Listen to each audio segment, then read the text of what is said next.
this on.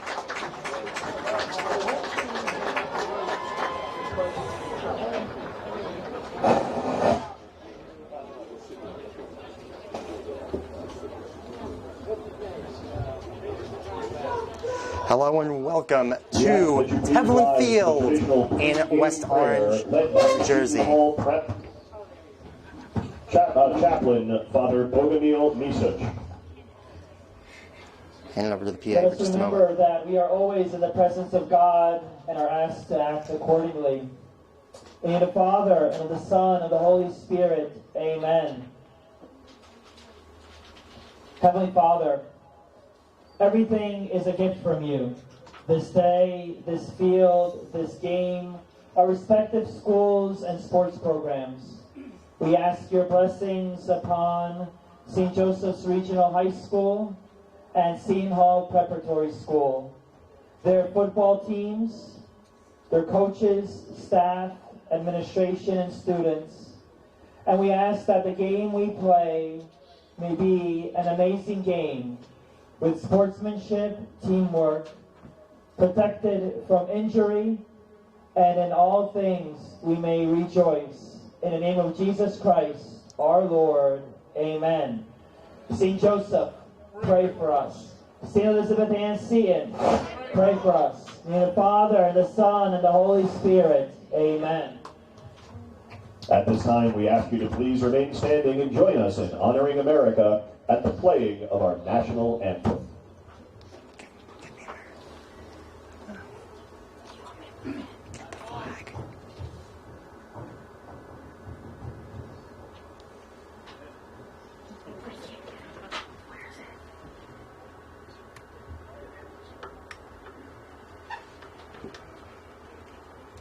Shall we sing instead? You want Ready? to sing it? 1, 2, 3.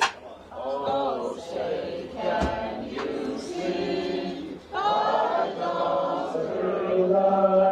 What a rally we have, that the twilight flash gleaming through the shining and bright stars, through the perilous fight. O'er the ramparts we watch, words of gallantly streaming, and the rocket's red glare, the bombs bursting. Gave proof through the night that our flag was still there. Oh, say does that star-spangled banner yet wave o'er the land of the free and the home of the brave. Thank you for staying with us here at Seton Hall Prep. Top 10 battle of football schools in the state of New Jersey. Next on the NFHS Network.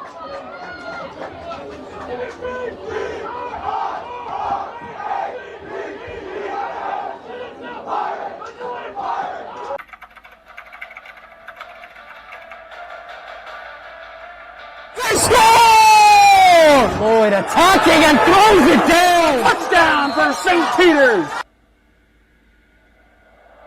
I'm here with Darren Lewis with Simeon Wilcher. Here with Precious Achua. About doing overtime.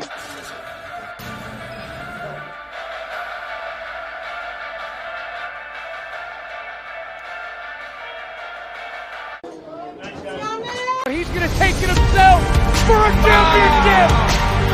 A double play, wins it with great. Turn it to the end zone. What a catch. Micaiah touchdown. Into the layup, goes at the buzzer. Volusia wins it. The championship.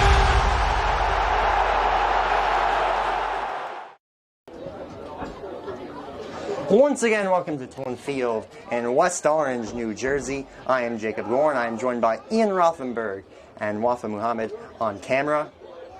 A good day of top 10 football in the state of New Jersey as the St. Joe's Regional High School of Montvale will take on the Seton Hall St. Joe's Pirates. wins the toss. They defer. Pirates will kick off to begin the game. Pirates will kick up to begin the game. Before we start, let's take a look at the top 10 rankings according to Max Preps. And Ian, talk about some of the teams that we're going to highlight here. It's that, both teams have played thus far this season. Yeah, well, St. Joseph right now, they're 5, but the thing is, they are 3-4 in the season.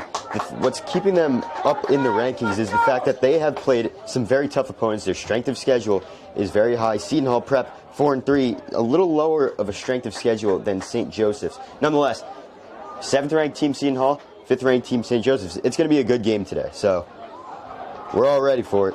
Very good team. Seton Hall coming off a loss to the number 2 ranked team in the state according to Max Preps, Don Bosco, last Friday. That was their first Friday game of the season as the teams get ready for kickoff. Yeah, Don Bosco, a team that is always good. Year in, year out, they're always a good team. They're number 2 in the state right now.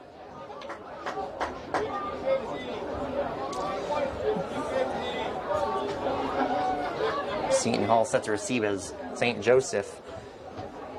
The Green Knights won the toss and they deferred.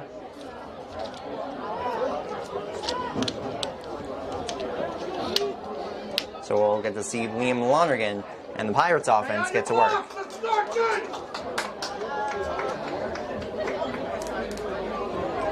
On the kick for the Pirates, number 32, Declan Farrell.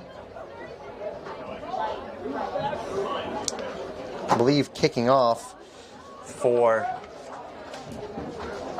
St.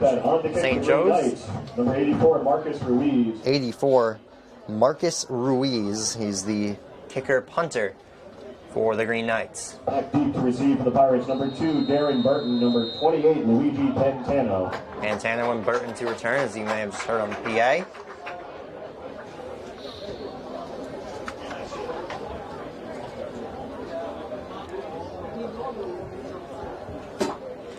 Let's play football, and we'll have to wait another moment. Yeah, not quite yet. It looks like the ball was blown off the tee.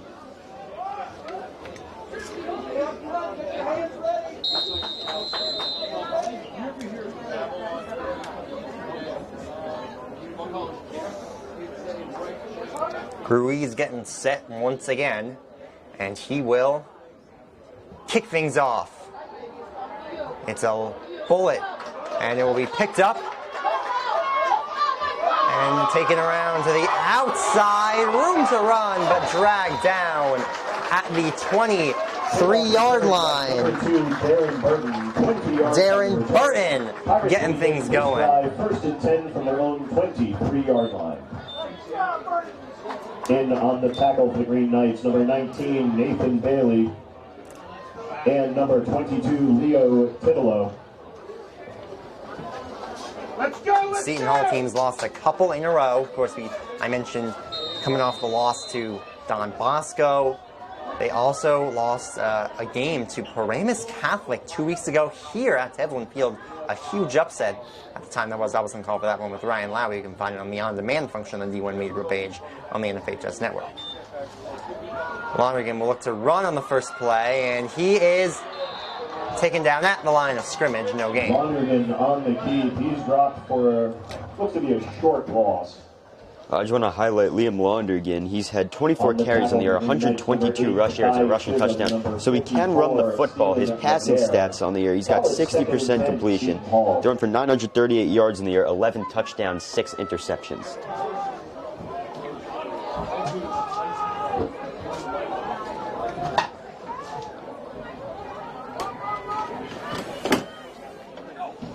Lonergan will look to throw on 2nd and 10. He'll have to roll to the outside. Lets it go into the sidelines of Seton Hall. Incomplete. 3rd down and 10. That's going to bring up 3rd and 10 for the Pirates.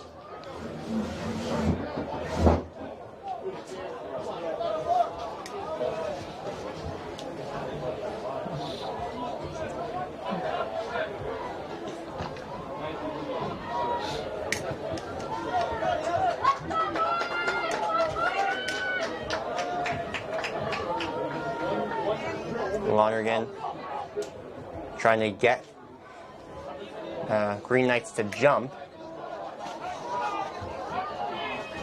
3rd down and 10, he will throw.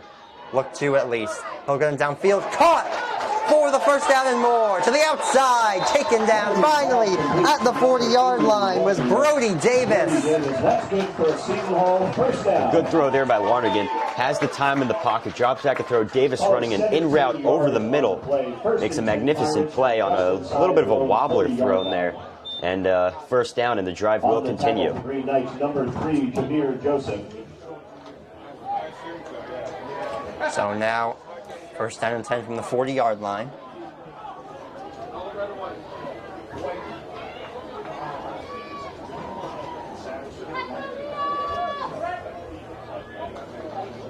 It'll be a handoff. Pantano will spin his way back to the line of scrimmage. Handoff number 28, Luigi Pantano. Short gain on the play.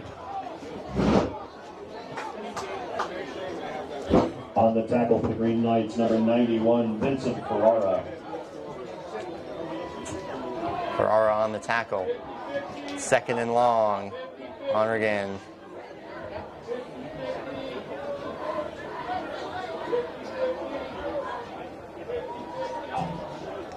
They'll look to throw. Lonergan chips it ahead. Room to run. Past the 50. 1st down and more to the 45. Mason Mack with the catch.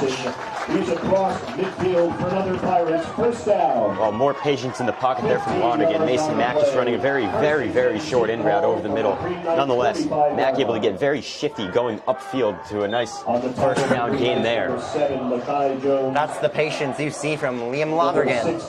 The ability for him to just zip the ball around and find that soft spot in the defenses. You can't play zone with him behind center.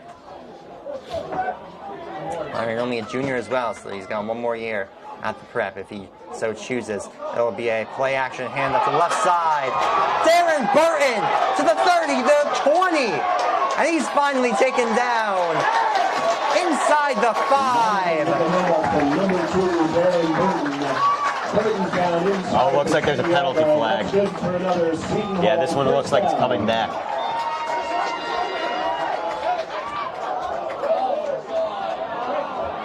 Yeah, that's a brutal penalty right there. Holding on the Pirates, and this one's coming back. A nice jet sweep play ran there from Darren Burton, who got upfield. Long game, but it's not going to count. See where they spot this. Moving it back fairly far. Well, And it's going to be 1st and a country mile. Oh my goodness. well, I mean, and the ref's going to point for the 3rd time. But I mean, you know, the holding penalty, it depends really where it was. If it was at the line of scrimmage, they're going to take it 10 yards back from where the hold was at the line of scrimmage. But if it was upfield, then it's really 10 yards back from the spot of the foul. He's behind the line of scrimmage, clearly 6 yards behind, as it's 1st down and 26. And either way, it's still a brutal penalty because, you know, instead of being inside the 5, now you're at your own 39-yard line. This one will be another run swallowed up behind the line of scrimmage was Michael Dunmore. Going nowhere. For Michael Dunmore, short loss on the play. On the tackle for the Green Knights, number 23, James Mullen. Not very ideal here with 2nd and 28 yards to go.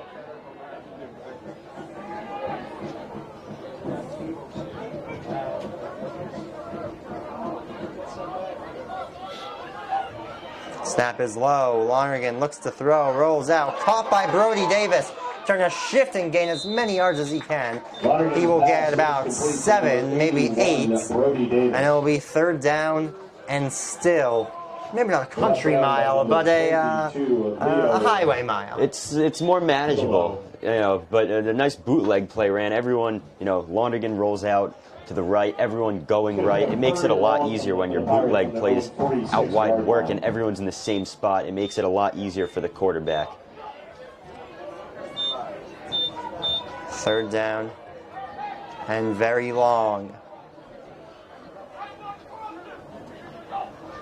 Lonergan looks to throw, chips it over the top. Mason Mack trying to get shifty, and he'll only get back to the 45, maybe 46-yard line. The punt unit will come out.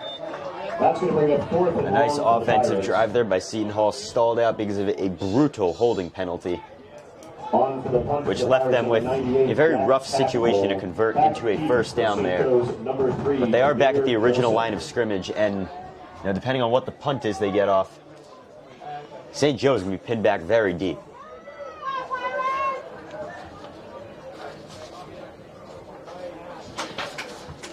To boot it away is, of course, Jack Catchpole Jr. Be interesting to see where the refs mark this.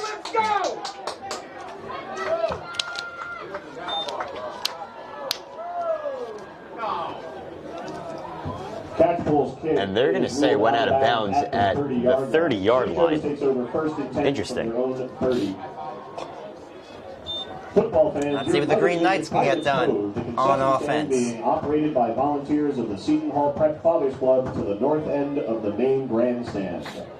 All kinds of snacks and meals are on sale for your enjoyment today. Pirates Cove will remain open throughout the entirety of today's game.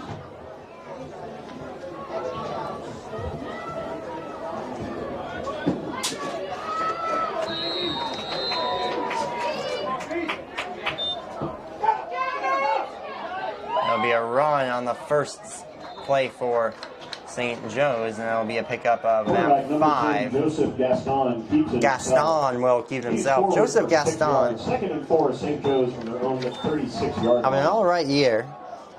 38 for 77, 660, 7 touchdowns, and 4 interceptions. Will be run to the outside. First down and more, out of bounds around the 50-yard line.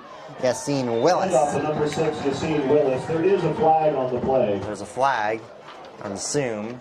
Holding. We will see, though. And it is offensive holding, so The moving call is back. holding against the Green Knights.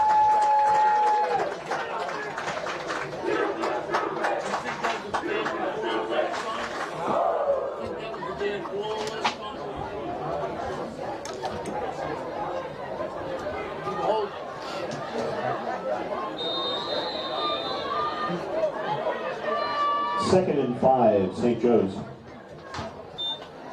There'll be another handoff, and no, it'll be a play action, run up the gut.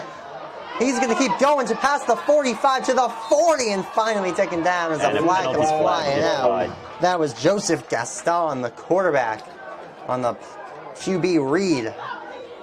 After seeing Gaston's first couple of runs, he is only 5'8", but that size should not fool you at all. I mean, he is moving out there. He's making Seton Hall Prep's defense pay for missing tackles.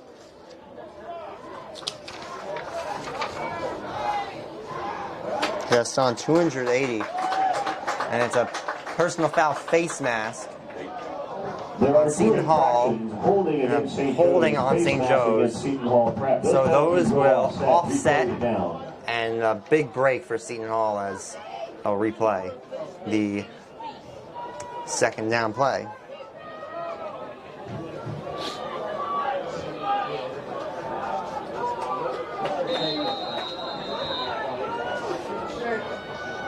Gaston, 280 rushing yards, 3 touchdowns on the year. Another run, pushing his way forward. Enough for the first down. Gaston hands off to number 6, Yassine Willis. He's close to a St. Joe's first Willis, not quite, they'll say. down. In on the tackle for the Pirates, number 11. Third Christian down. Black. It'll be marked first downs. See where they're going to spot this. It is first down. Move the chains. The officials have ruled that a first down. First and 10, St. Joe's from their own 40-yard line. Looked like it may have been just short, but not quite apparently. Another handoff all the way, almost to the 50-yard line. Willis, another excellent run. Just keep chipping away. Call it 8-yard gain on the play. Second and 2, St. Joe's from their own 48. Another handoff to Willis, and he'll pick up the first down. St. Joe's on this first drive, they're just pounding the ball against the Seton Hall front, and Seton Hall really has, they have nothing to answer for it, really. St. Joe's first down. Seton Hall has quite the secondary, so makes sense there. We haven't seen a lot of long ball. But looking to throw, possibly, and sacked is Gaston at the 45-yard line. Looks like Darren Burton brought him down. Number 2, Darren Burton. Burton might have been there. A whole crowd of Pirates were there. Loss on the play. 2nd and 15, St. Joe's from their Darren Burton in this one, line. early on, has had a couple of really explosive plays there, getting in the backfield for the sack, having that run called back to a hold, and then the kick return that he had at the beginning of the game. Another handoff and stopped at the line of scrimmage. Getting there first, Jalen McClain pummeling Yassine Willis. A big hit there. Willis was able to get to the outside. McClain, though, wasn't having it.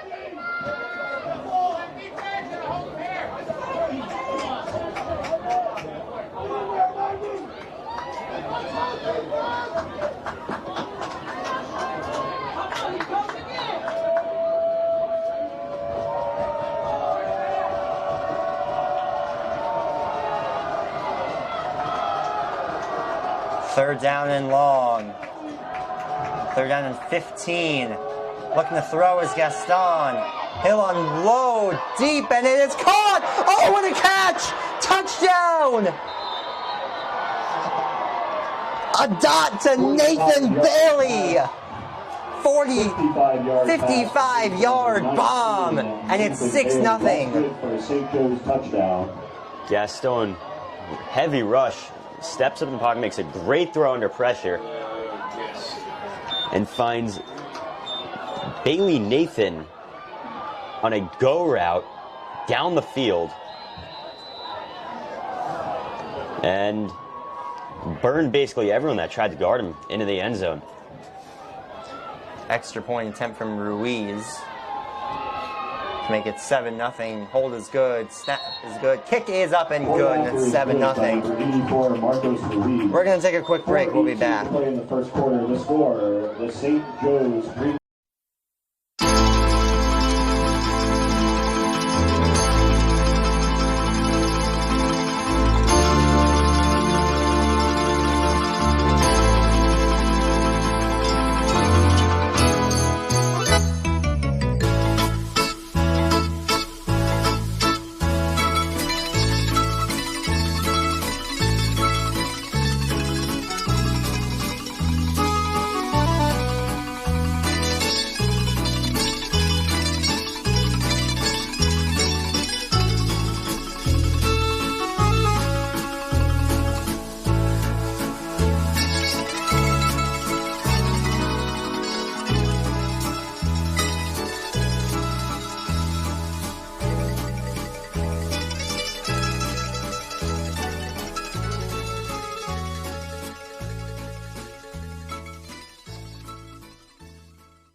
Welcome back. 7-0. Green Knights.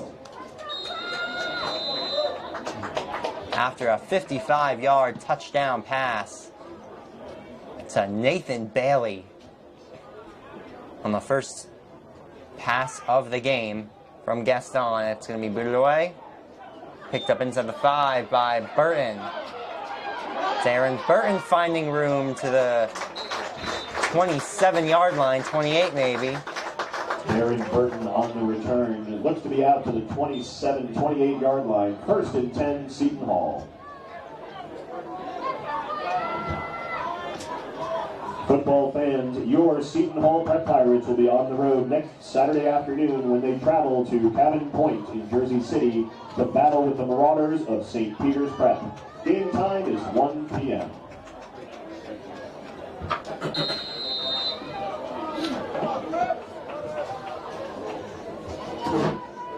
Let's see if Lonergan can drive his team downfield to get a response. He'll be rolling out to the left side, and it's caught by Brody Davis trying to shift his way. That would have been a first down if he was able to break free from the tackle to Kai Chisholm. It will be a pickup, though, of 8 yards. Solid play there on first down. 36-yard line. Little dump off there, 5 yards from the line of scrimmage on the in route. And now they have a second and short here. Good play there on first down.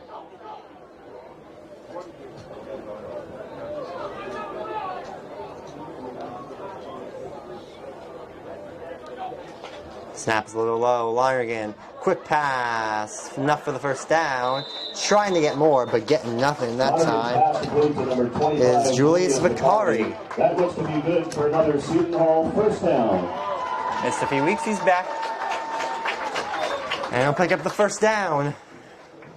Julius Vicari, also Seton Hall Prep's leading receiver on the year with 287 yards and 3 touchdowns.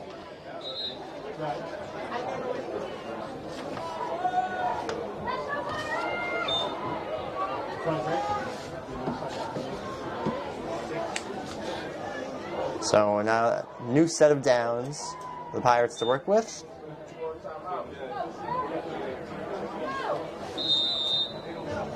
And they'll get going.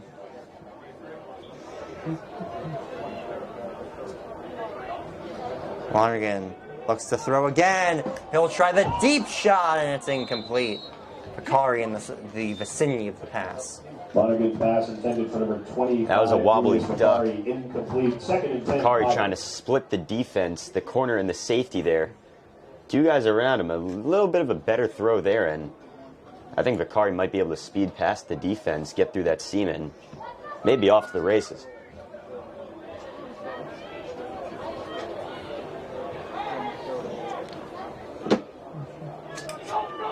So second down and 10.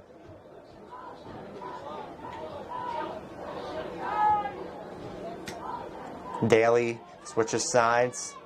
He's in the backfield. Snap a little low. Lonergan sees the lane. He'll run. Shifting to the inside, and he will push his way forward for a very nice gain of 9 yards.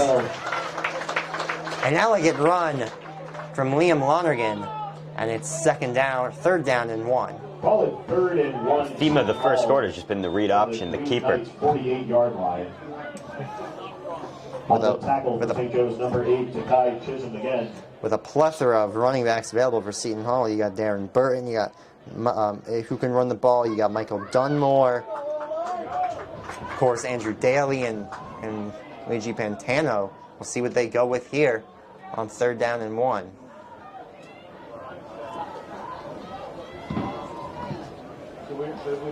And it will be a pitch, and it's a first down and a little bit more. Mason Mack getting it done.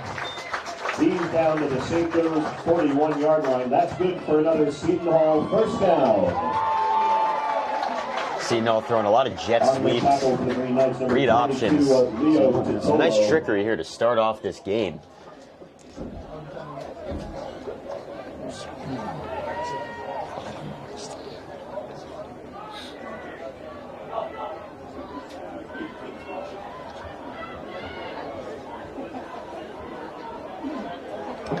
New set of downs once again. It's been a meticulous drive for Seton Hall. Let's see if they can continue it. Run is going nowhere. Loss of a couple on the handoff to Daly. Handoff to number 20, Andrew Daly. Short loss on the play. 2nd and 11, Seton Hall. On the tackle for the Green Knights, number 16, Cooper Kurtz. Under a minute for the quarter, guys. Under a minute. Find them into play in the first quarter. It's been a fairly fast-moving first quarter. Only the third drive total of the game. Lonergan looks to throw. He's got Vicari, and he makes the catch inside the 20.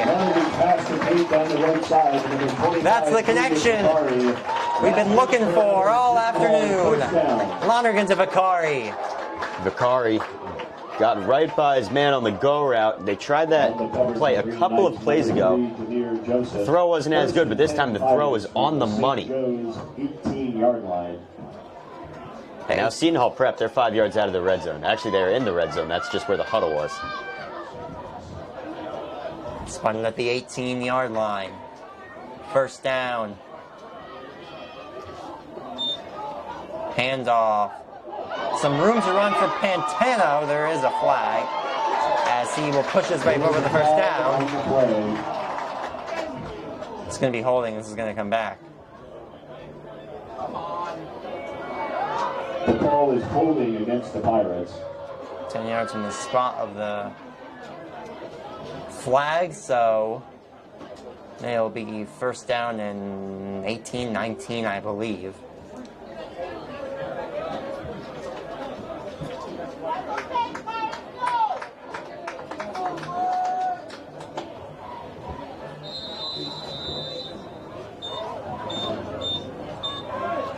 First down and 18 it is. That moves him out of the red zone. After the penalty, first and 18, Seton Hall from the 26-yard line. And we'll have a timeout. And we'll take a break. That's the end of the first quarter. Oh, never mind, it'll be the end of the first quarter. Excuse me, not a timeout. 7-0 St. Joe's after quarter number 1. We'll be back in just a moment. Immediately following today's game, please head over to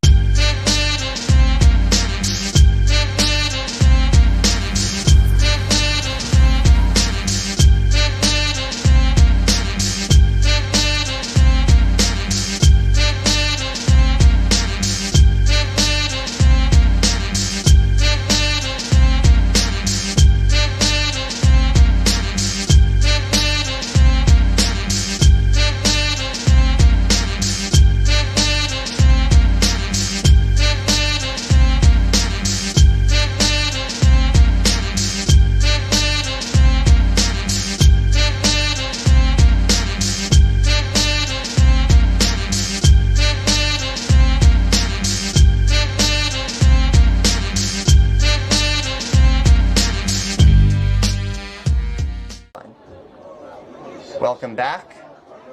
Quarter number 2 is about to begin after a very quick first quarter.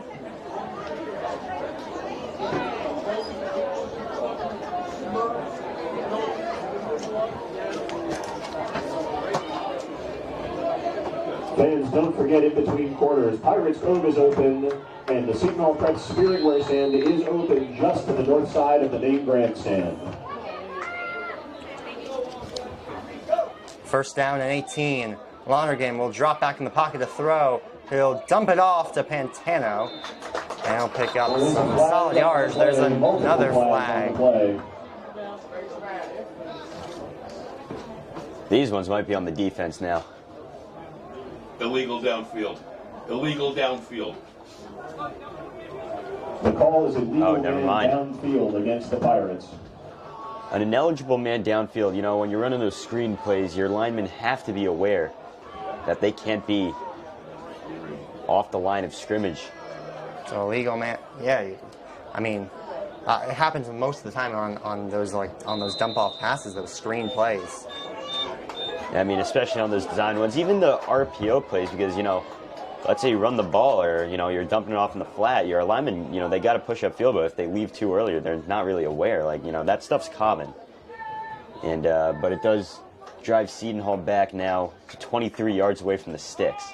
Lonergan will run this time. A big block, and he'll take this one to the 22-yard line. Still second down and long. It's a 10-yard gain, though.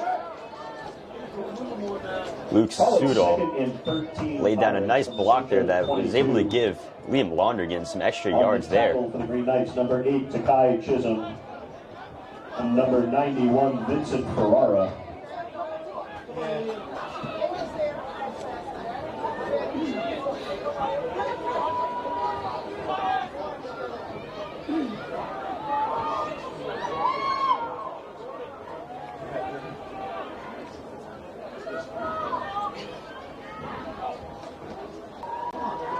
It's a muffed play on a trick handoff, and Mason Mack will follow it. It's third down and long. Yeah, they were going for the reverse there.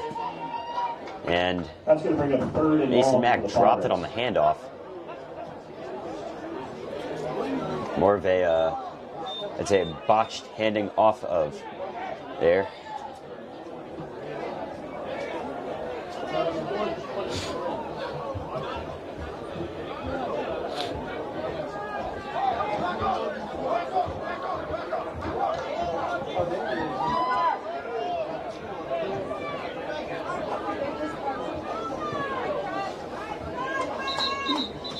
And there's a timeout called by Timeout. St. Joe's Montville.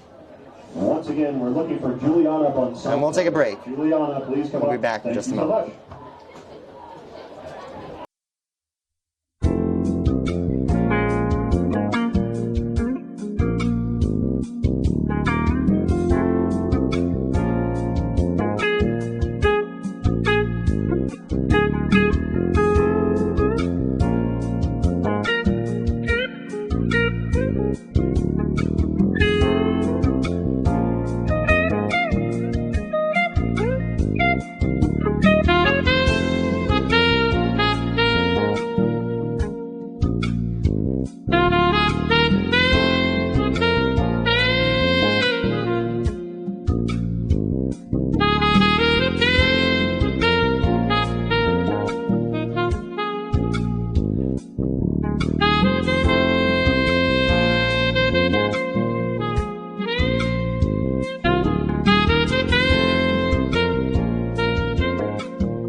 Welcome back. Third down and long after the trick play, and a flag comes in. Flag on the play. And it looks like Full start. Vicari jumped there, False start against the Pirates. bottom of your screen.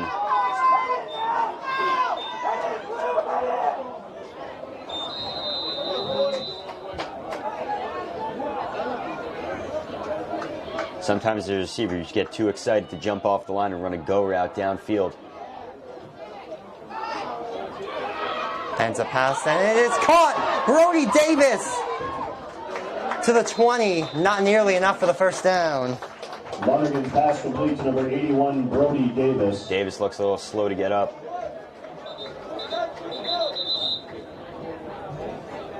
Officials timeout. There is an injury, and yes, it's Davis. That's slow to get up.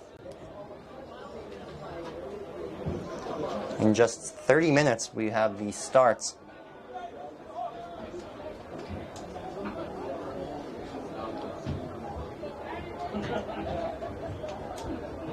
As they tend to Davis, he ran a really nice crosser over the middle. Get a nice chunk of the yards back they took from the penalties, but now, you know, looks like he's getting up. It looks like he is Let's hear it for number 81, hopefully Brody going to be Davis. okay.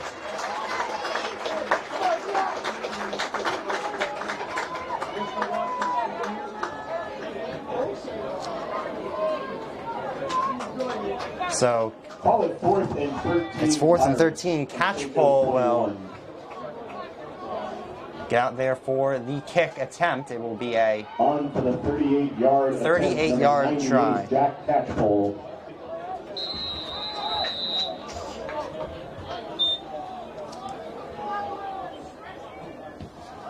kick is up, and it is good. 7-3 is your score. Catchpole converts his third field goal on the year. He is perfect 3 for 3. We'll take a quick break. 4-point game at Tevlin Field.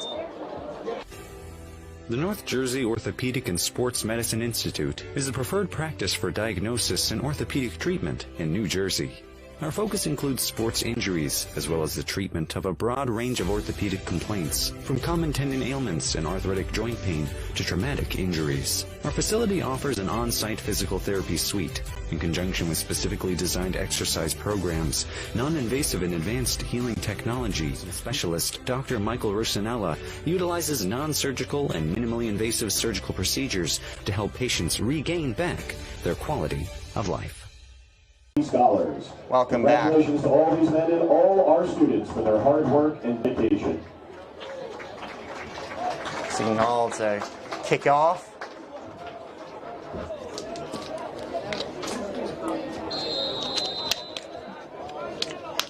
St. Joseph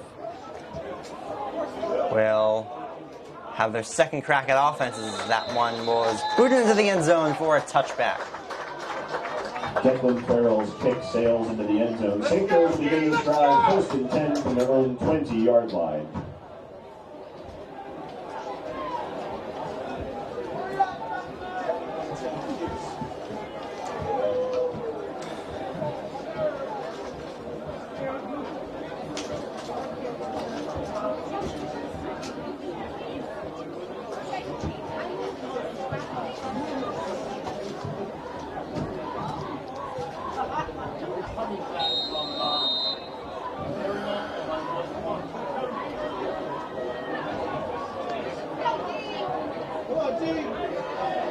It was a 55-yard touchdown pass to Nathan Bailey the last time up. Let's see what they got this time. It'll be a handoff to the outside.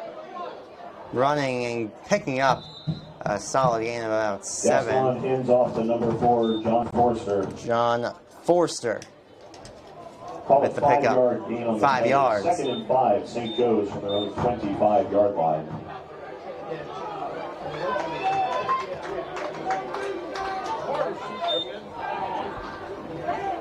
It's another run. First down, dragged out of bounds.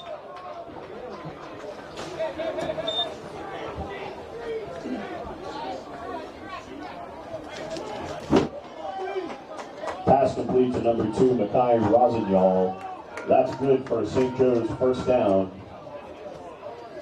First down for St. Joe's. And now it's Gaston looking to throw. He will escape a tackle. Keep it rolling out, and it'll just pick up a few when it's all said and done. Keeps it himself. Gaston running all over the place today. They're holding the nose every down. And 5-yard gain on the play. 2nd and 5. whoever was the one to make St. last Joe's contact with 38-yard Gaston line. is pretty lucky they did not get flagged for a late hit out of bounds. He was very close there. Looking to throw is Gaston, and he will not be able to complete the pass. It's 3rd and medium. Gaston's pass That time Gaston dropped back, stared down Montesano, on the defense for the Pirates, number and 22, basically every Isaiah Seton Hall Watts. Prep defensive back was there to make the play. Even though the ball did go through Montesano's hands. Handoff. Outside. First down. And still going all the way, almost to the 50-yard line, is John Forster. He's out near midfield. That's good for another St. Joe's. Forster turned nothing into something. I mean, you looked like, he looked like after he got the ball handed off to him, there was a Seton Hall Prep defender right on him, and he just threw him off. And to the outside, it's dropped. Incomplete is the call. As I was saying on that last play, Forster turned nothing into something. I thought he was for sure going to be down in the backfield and broke off and got a first down. Pass is incomplete. 2nd and 10. They're holding the nose.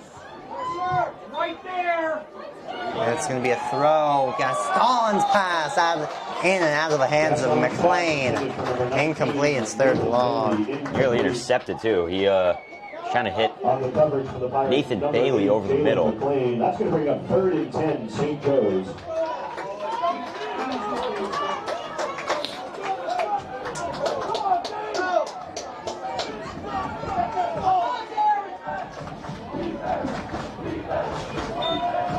It's going to be a handoff. Flags come out.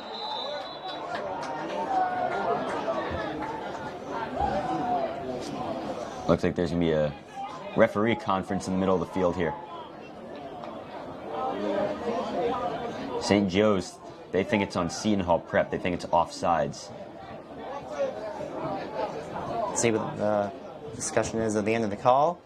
It is offside, so move him up. The call is 3rd and medium. Against the Pirates. Penalties early on in this game have really hurt Seton Hall Prep. 5, St. Joe's.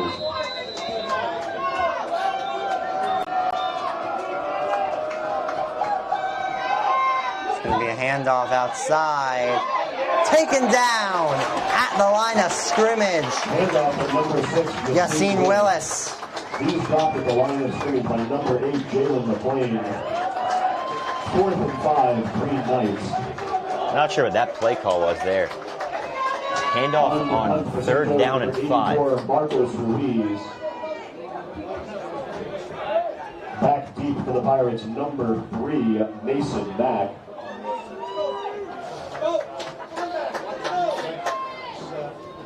Watch the face. Watch the face.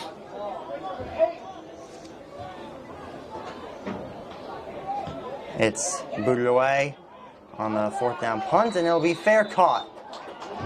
There is a flag. Looks like it's down in the middle of the field. See what this is. The referees are going to conference. Looks like some St. Joe's players trying to get in on it. Holding on St. Joe's.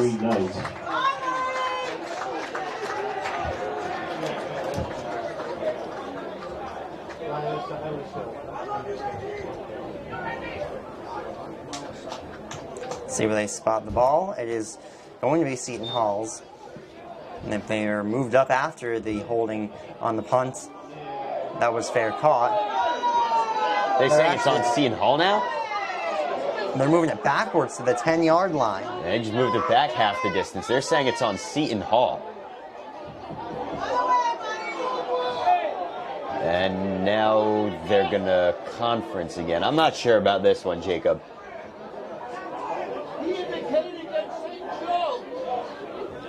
You know, the referee signaled that it was a hold on St. Joe's.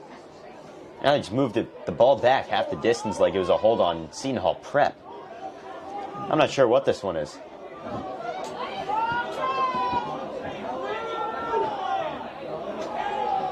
I don't know.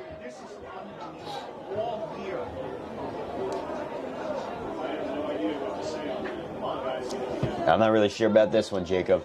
I'm quite confused, not gonna lie.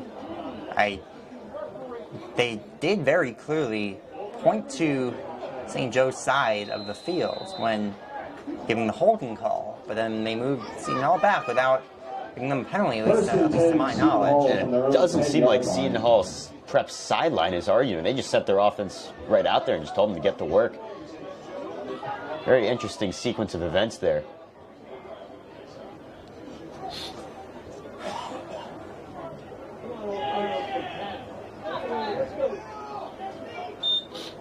There'll be a handoff to Dunmore, trying to find some room, and he'll get some pickup of about 5 yards. Michael Dunmore. 5-yard gain on the play. Call it 2nd and 5, Seton Hall from their own 15. In on the tackle for the Green Knights, number 91, Vincent Ferrara. Armingham will look to throw now on 2nd and medium, and it is intercepted. And I don't know if this one's gonna count. There is a flag on the play. And it looks like there's an injury. There's an injury, and there is a flag. And it is on St. Joe's, so the interception will come back.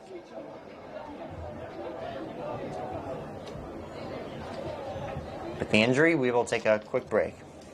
You guys, somebody's down, right?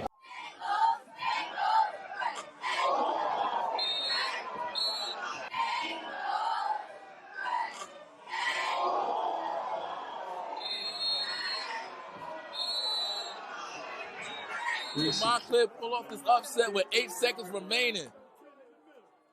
Robinson drops back, looking in the end zone. Ball is caught. Touchdown, Montclair! Touchdown, Montclair! Upset alert! The upset alert! Yes! Now the St. John's College fans are getting rowdy as Littleton takes it up the left side, goes up the middle.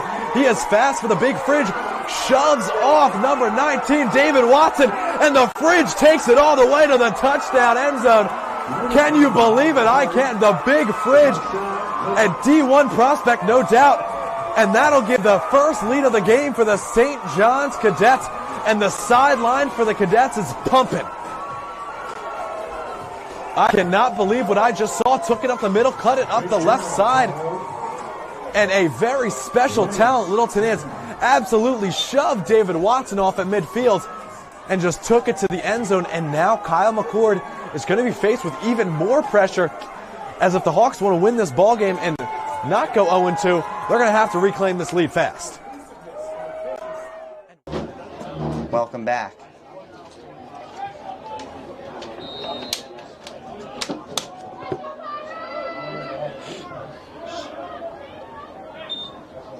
And it will be a handoff, pushing his way forward for a gain of a few is Michael Dunmore. 2-yard gain on the play, 3-yard gain on the play. Call it second and that penalty second called and 7, Seton Hall from their own 33. Prior to our injury stoppage On the tackle for the Green was Knights, a number pass 22, interference Leo Vitolo. on St. Joe's.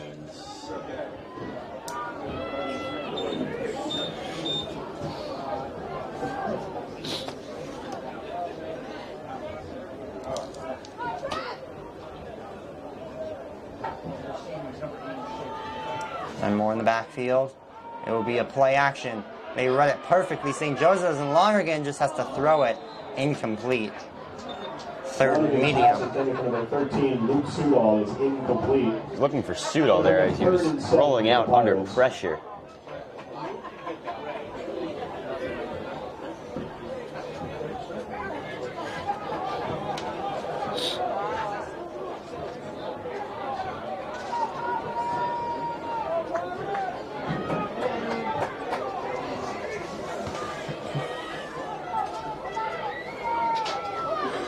Third down and medium. Dunmore in the backfield, 4 receivers lined up wide. Lonergan will look to throw. He's got protection. Going over the top, and Brody Davis. It's incomplete. Here comes the flags. They were looking for PI, and I believe that Seton Hall will get it. And they're going to be moving up the field 10 yards. I mean, the second contact was made between Brody Davis and the call is pass interference against the Green Knights. The defensive back that was guarding him. I mean, flags just flew in from everywhere. And the Seton Hall Prep crowd are going to let them hear it. Let's see where they will spot this ball.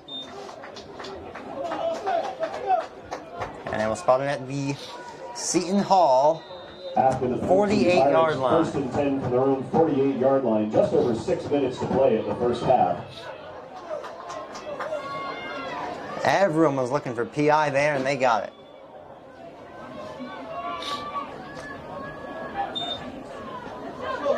It will be a handoff to Pantano, and he's taken down after a pickup of just a couple at the 50-yard line. Pantano, late flag comes in on the play. Late flag will come in. And another penalty here. I'm not sure. This one's in the secondary. Maybe some unnecessary contact after the play. See what the flag is. See what the refs are signaling in their conference.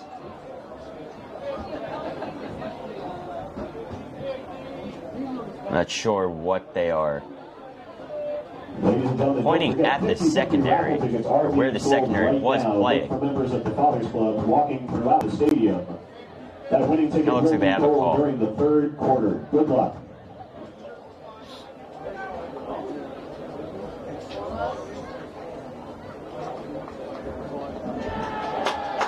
And it is. There are 2 flags on the play. There's 2 flags offsetting. Personal foul against the Green Knights.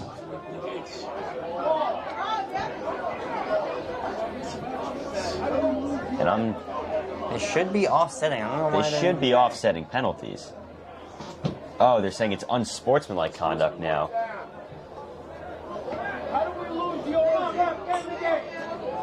And it looks like the football is going to be moving.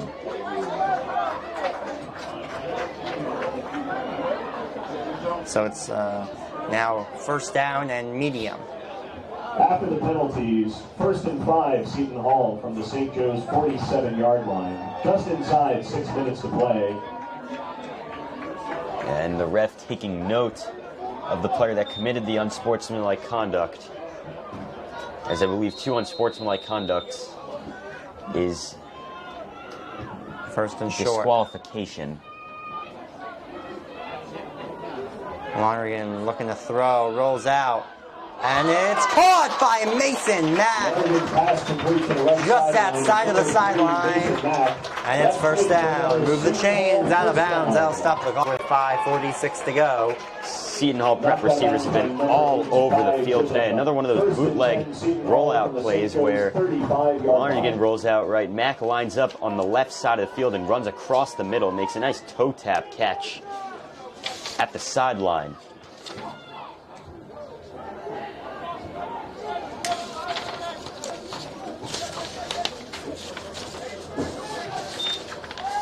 Lonergan looking to throw again. He'll air it out. Incomplete. He's riding it! Lonergan's passes. Some of the fans here at Seton Hall looking for some PI. Those actually might be the coaches above us. Either way. I'm not really so sure if you can call a penalty there. I mean, it's a 50-50 jump ball. I mean, you know, either way, the defender still has a right to play the ball. I mean, you know, I just don't know if you can call a penalty on that one. Either way, second down and 10 from the 35-yard line.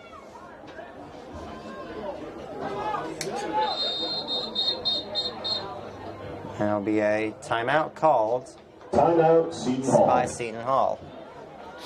Fans, don't forget that their first Pirates Cove will be open. Timeout Seton Hall Prep Spirit Wear store will be open as well. The half. We'll take a break. Members of The Marauders go back to their bread and butter. Their 3 offensive touchdowns today have all been on the ground. They'll go back to the ground here with Slade, and he's untouched into the end zone for a touchdown. Sam Slade. And 21. Missouri under pressure, and he's taken down. Jack Price with the sack. And goes under center. Toss to Thomason, far side, trying to pick up blocks, trying to cut back upfield, and he's in for a Seton Hall Prep touchdown. Hand off, Butler once again, steps through a couple of tackles, spinning the pile, pushing him forward. Is he in? No signal, yes he is, touchdown. Salters will take the snap, looking to throw deep, he's got a man, wide open, it's caught. Justin Mays, a foot race to the end zone. There he goes, touchdown. 81. Brown. Welcome back. And there's jumpers. And it looks like Vicari was the one who flinched at the top of the screen. That'll put the Pirates up 5 more yards. Third and, check that, second and 15, Seton Hall from the St. Joe's 40-yard line.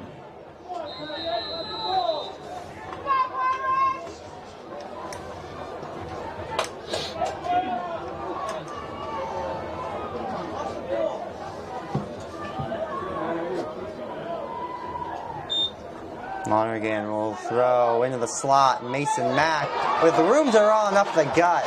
And it will be a third and manageable 10-yard pickup.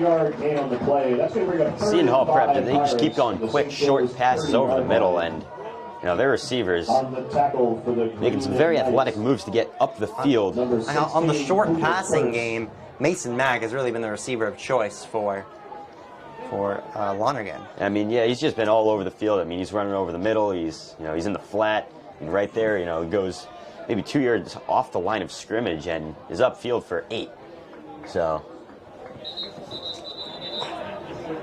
we have another timeout. This time on St. Joe's in their second of the half.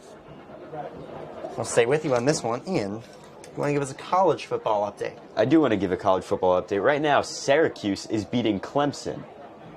Wow. In a top 15 matchup, Clemson the number 5 team, Syracuse the number 14 team. Syracuse having one of their best seasons in over 30 years in football, and right now they're beating Clemson, who's the number 5 team in the nation. And I'm not sure really how that's happening. I don't know. I don't really follow the ACC in terms of college football, but Syracuse is playing some very good football right now. And they've been led by their quarterback, Garrett Schrader. Once again, Jacob Gorn, Ian Rothenberg on color, and Wafa Muhammad on camera.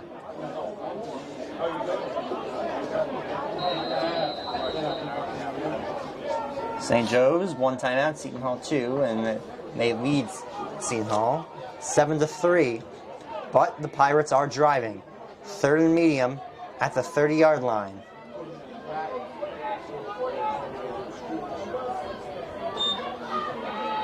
It will be play action. Lonergan looks to throw over the top. Incomplete. Looked like he had his man. Perfect coverage. Jaden Williams there to break it up.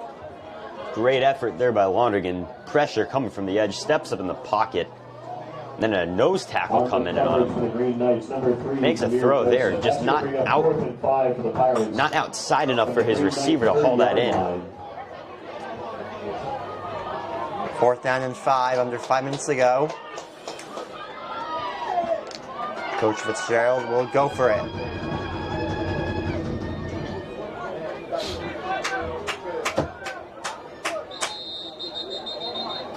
We can have another timeout called here, and yes, we will. Seton Hall will use their second timeout.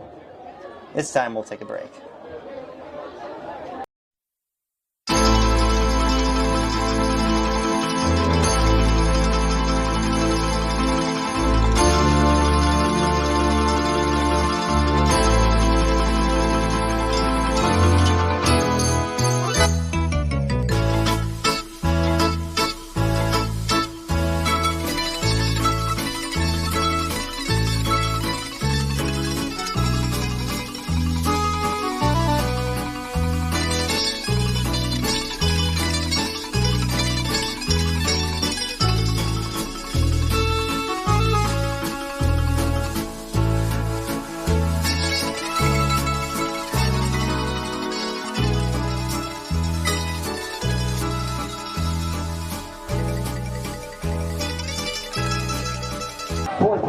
Pirates.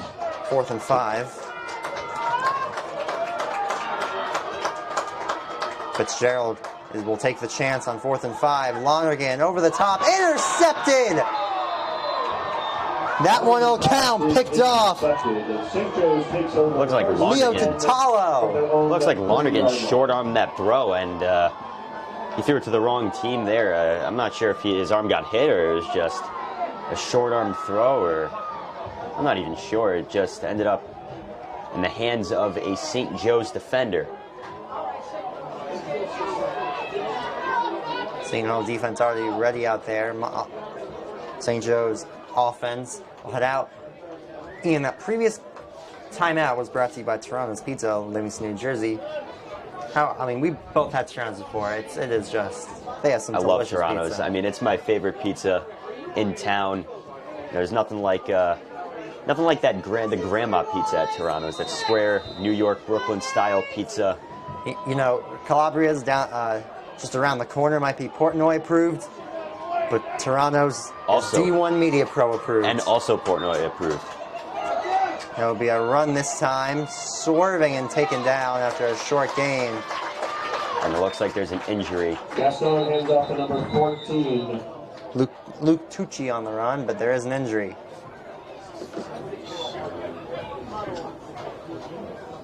Looks like that is number 74, Charles Blessing.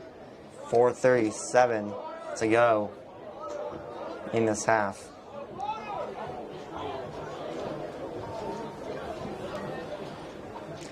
It's been after a very quick first quarter, it's been a slower moving second.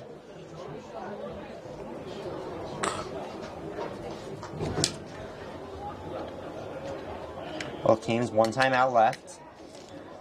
After that, there were 3 timeouts used in the span of just a few seconds of game clock.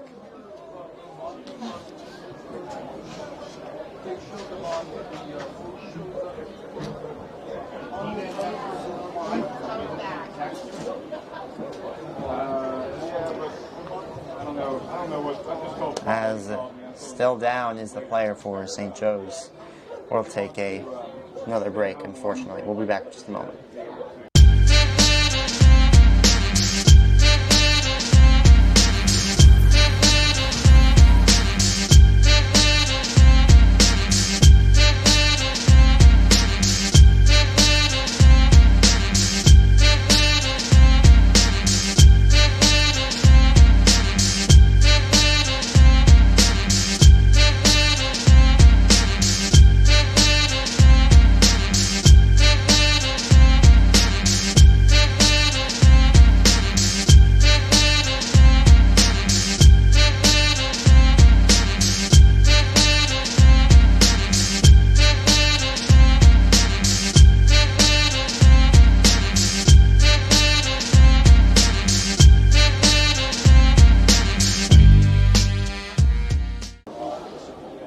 welcome back. Cart coming out now to escort the injured player off the field.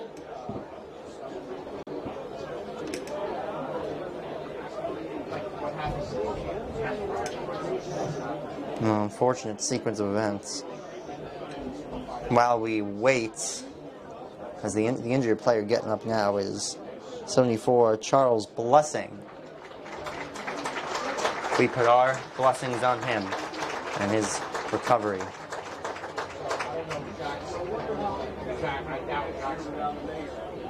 And while we wait for play to start back up, give us a little preview of tomorrow, NFL football week 7. I will say this, my New York Giants, they're looking good. They are winning the Super Bowl. You heard it here first. You know what? This is going to be a weird week because we actually had a good Thursday night football game a couple days ago. Yeah, I mean, you know, Thursday night football is, I wouldn't say it's quite the baseball equivalent of the NFL. I mean, baseball at times is very fun to watch, but, you know, to the stereotypical sports fan, Thursday night football, you know, the stereotype of baseball is that baseball is boring. And the sports fan that isn't really familiar with baseball might think that Thursday night football is actually a baseball game these days. Some of the scores might make people think that. Getting carted off now is Blessing. Teams have to readjust, get back in their rhythm after that long hiatus from the injury. Still 4:37 remaining. Just another reminder. And before we get play started back up, also in the NFL world, Russell Wilson, he's not starting this week. It'll be Brett Rypien. So Broncos country is not going to be riding this week, I don't think.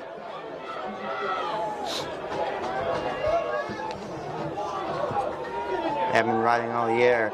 Throwing that time incomplete. Pass wobbled a little bit out of the hands of Gaston. Incomplete. It's 3rd and medium Broken now. up on the play by number 22, Isaiah Watts. I believe that thus far the only completed pass for St. Joe's, it was that 55-yard touchdown. And correct me if I'm wrong, Ian. No, you might be right. 3rd and medium. St. Joe's been pounding the football. There'll be a handoff. And stopped well short. Short gain on the play. Was 34. Luke Tucci. That's going to bring up. And it's 4th down, and the punt units will come out for both teams. On the punt for the Green Knights, number 84, Marcos Ruiz. Back near his 30-yard line for the Pirates, number 3, Mason Mack.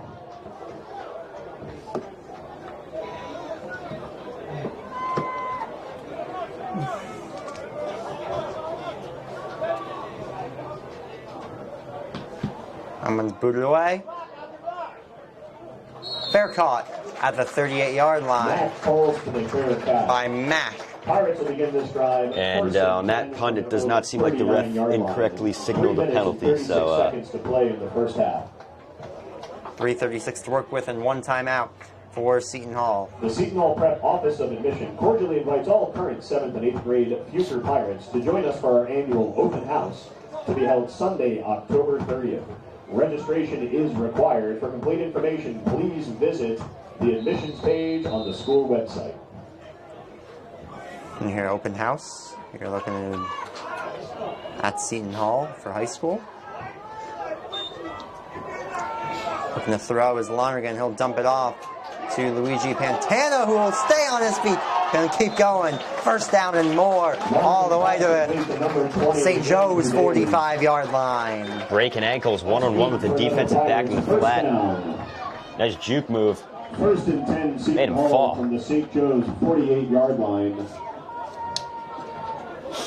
Seton Hall trying to get a score here before the half expires.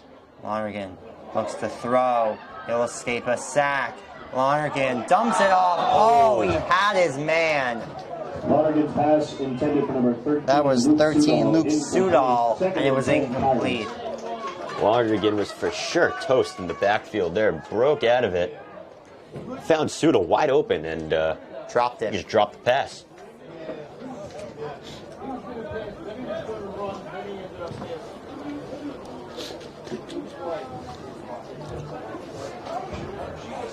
Good job by Lonergan, though, to find his man at least and escape the sack. 2nd down and 10. And it'll be a handoff, nowhere to go. Short gain of a yard for Daly. Short gain on the play. Handoff to number 20, Andrew Daly.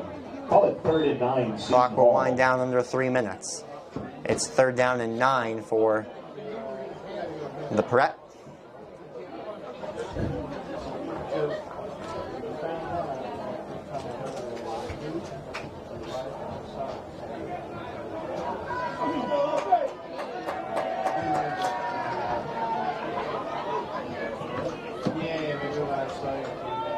Third and long.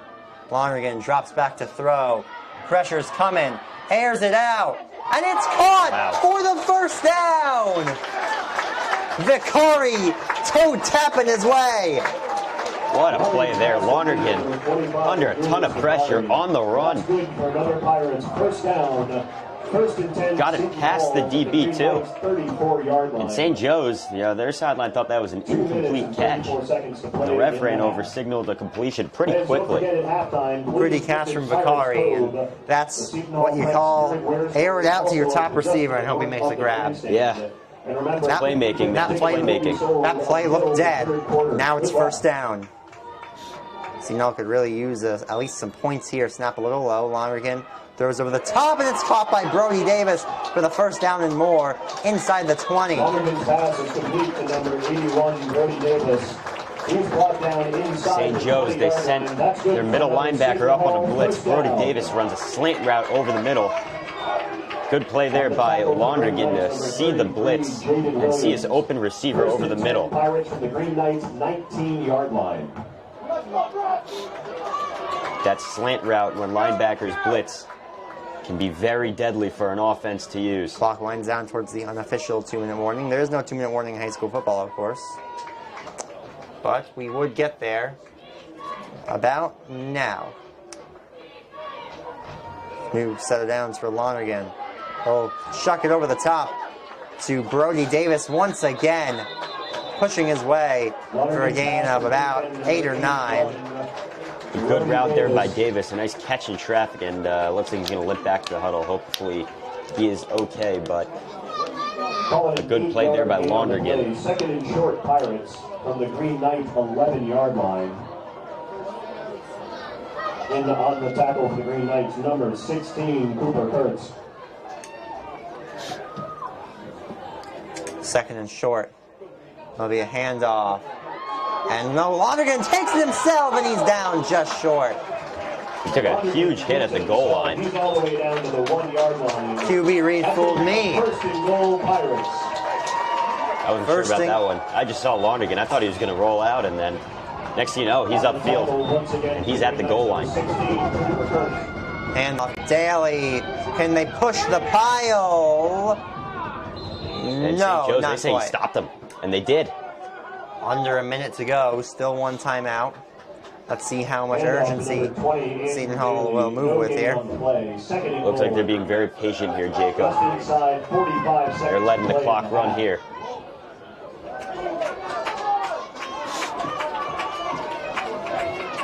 Daly in the backfield once again. He's got those powerful shoulders to work with. Mack in motion. It'll be a handoff. Mack is stopped behind the line of scrimmage. Handoff to number 3, Mason Mack. He's dropped in the backfield. Timeout is called for Seton Hall, their final one. And it looks like there's an injured Green Knight on the field. And then, yes, another injury down that time is Stephen Lajoie. 22 seconds to go, and it's 3rd down for Seton Hall.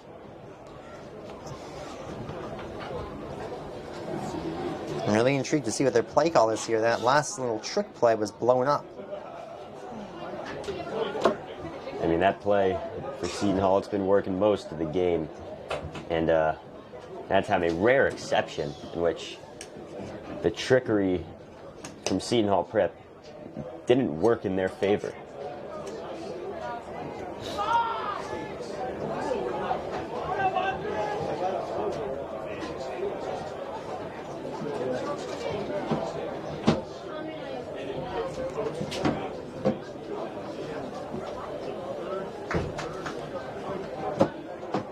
Man's still down. And we will take a quick break as we wait for the injured player to hopefully get back up.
Welcome back.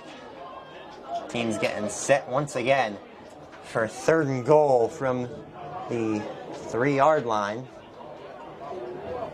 Maybe a little further back, the 5-yard line actually. Last play from the 1 was blown up. The trick play by on a handoff to Mack. Pre-snap movement. Watch Mack. The bottom of the screen. Lonergan looks to throw, backs up, goes far side of the end zone, and it's caught for the touchdown! The grab was made by Casey O'Sullivan, the tight end.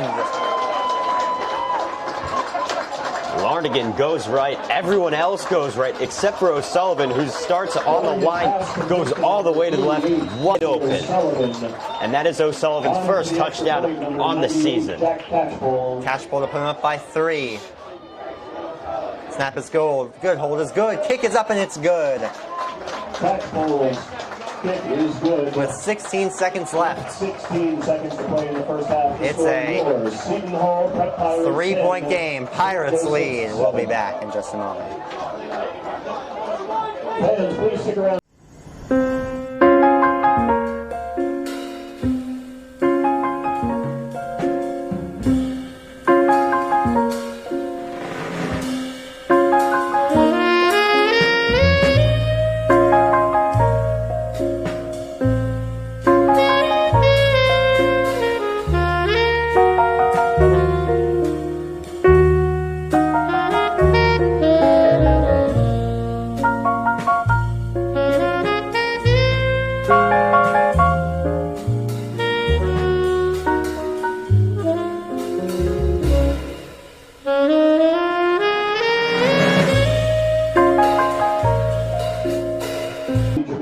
Welcome back.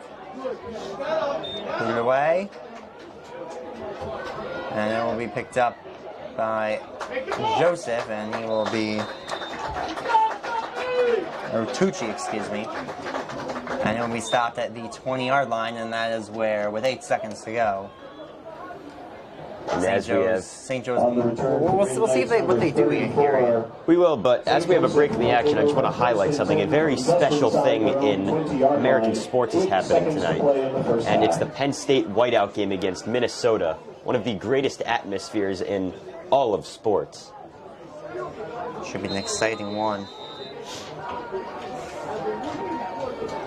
Let's see if it looks like they're lined up to run a play here with 8 seconds to go and 1 timeout.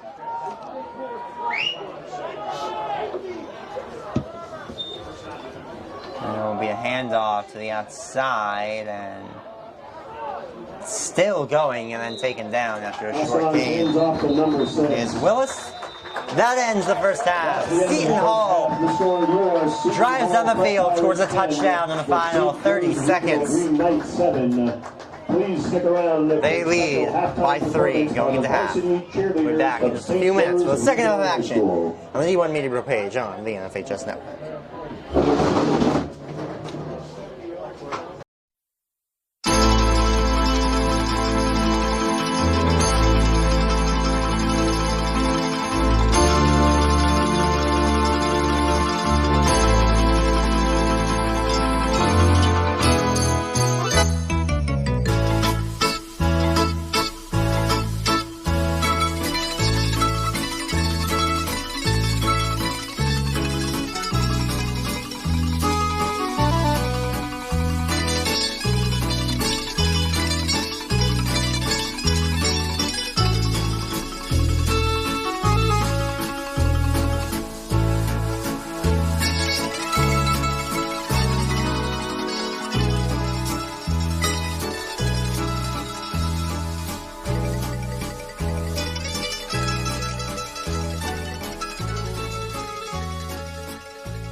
Glover, one-on-one with the basket. Oh, Seton Glover!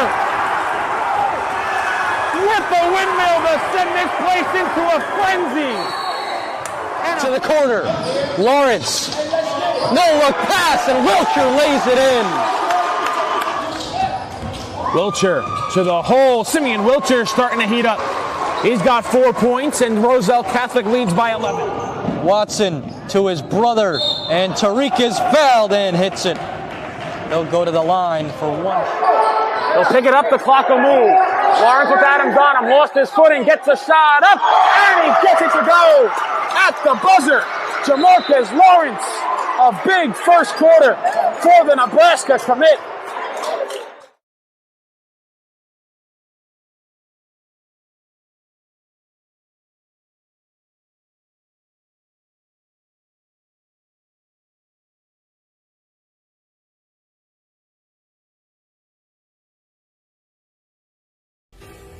The North Jersey Orthopedic and Sports Medicine Institute is the preferred practice for diagnosis and orthopedic treatment in New Jersey. Our focus includes sports injuries, as well as the treatment of a broad range of orthopedic complaints, from common tendon ailments and arthritic joint pain to traumatic injuries. Our facility offers an on-site physical therapy suite, in conjunction with specifically designed exercise programs, non-invasive and advanced healing technology. Specialist Dr. Michael Rosanella utilizes non-surgical and minimally invasive surgical procedures to help patients regain back their quality of life.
You can see the future of the Duke and North Carolina rivalry on D1 Media Pro. There you see Hubert Davis, head coach of North Carolina, here to see Simeon Wilcher. Looking live right there at a trio of Duke basketball coaches: John Shire, Nolan Smith, Emil Jefferson. Clock now at 12. Kicks it in the corner. Lively for three. Got it. Derek Lively, a corner three in an early third quarter. Has a look to go off the dribble here. Goes right around Lively, and he gets the roll. Inbounds to Wilcher. A step back, fade away through contact. Simeon Wilcher. He's out for Mbako. He'll try one from beyond the arc. And Mackenzie Mbako is on fire to start this one.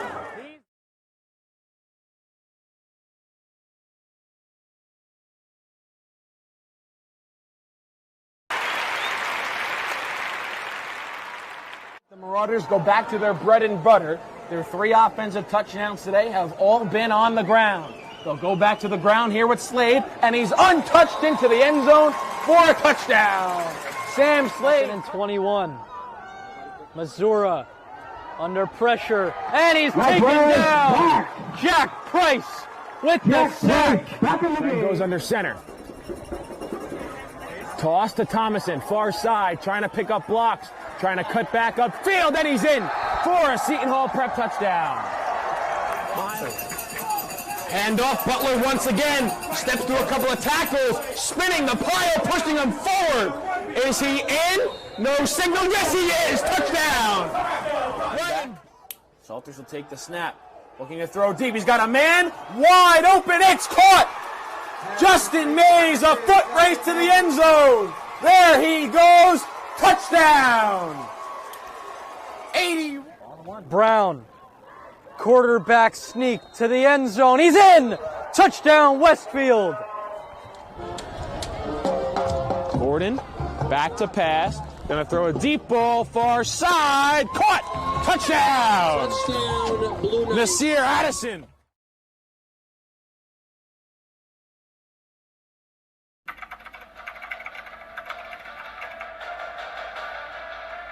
They score!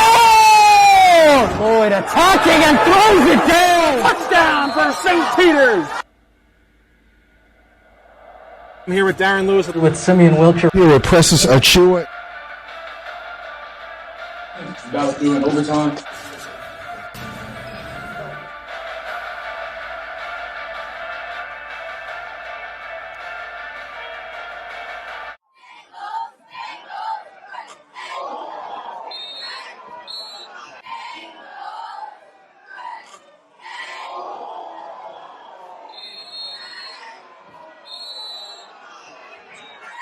Montclair pull off this upset with 8 seconds remaining. Robinson drops back, looking in the end zone. Oh, it's caught! Touchdown! Montclair! Touchdown! Montclair! Upset alert! The upset alert! The upset alert! Yes! Now the St. John's College fans are getting rowdy as Littleton takes it up the left side, goes up the middle. He is fast for the big fridge, shoves off number 19, David Watson, and the fridge takes it all the way to the touchdown end zone. Can you believe it? I can't. The big fridge, a D1 prospect, no doubt. And that'll give the first lead of the game for the St. John's Cadets. And the sideline for the Cadets is pumping. I cannot believe what I just saw. Took it up the middle, cut it up the left side. And a very special talent Littleton is. Absolutely shoved David Watson off at midfield and just took it to the end zone. And now Kyle McCord is going to be faced with even more pressure, as if the Hawks want to win this ball game and not go 0-2, they're going to have to reclaim this lead fast.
to the end zone. What a catch! McKayaton, touchdown!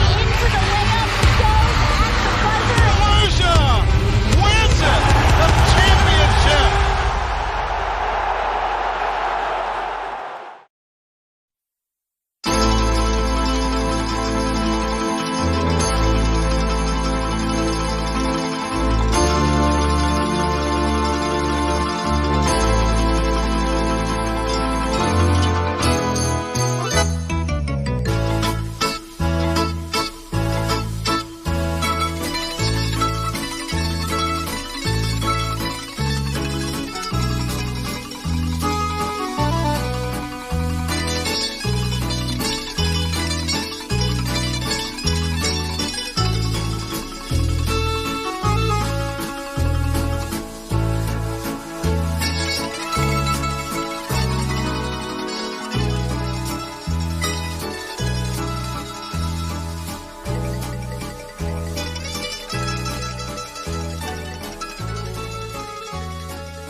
Glover, one-on-one with the basket. Oh, Seton Glover! With the windmill to send this place into a frenzy. To the corner, Lawrence. No-look pass, and Wilcher lays it in. Wilcher to the hole. Simeon Wilcher starting to heat up. He's got 4 points, and Roselle Catholic leads by 11. Watson to his brother, and Tariq is fouled and hits it. They'll go to the line for one. They'll pick it up, the clock will move. Lawrence with Adams on him, lost his footing, gets a shot up, and he gets it to go. At the buzzer, Jamarcus Lawrence, a big first quarter for the Nebraska commit.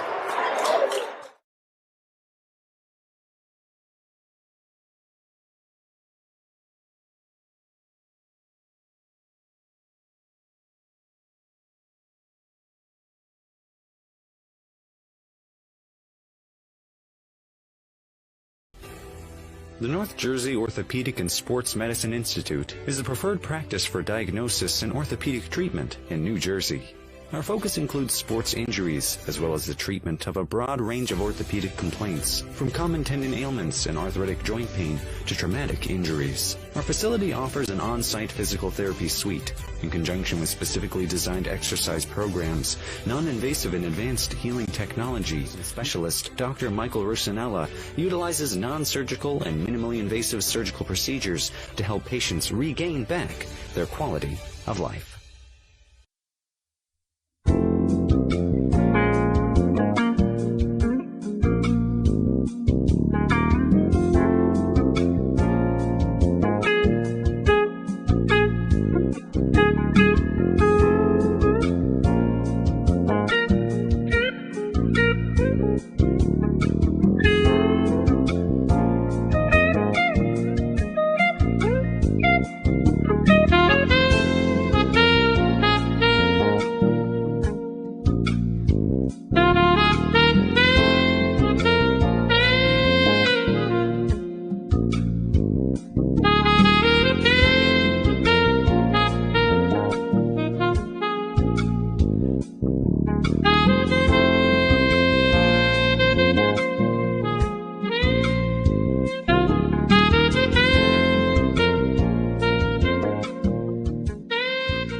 You can see the future of the Duke and North Carolina rivalry on D1 Media Pro.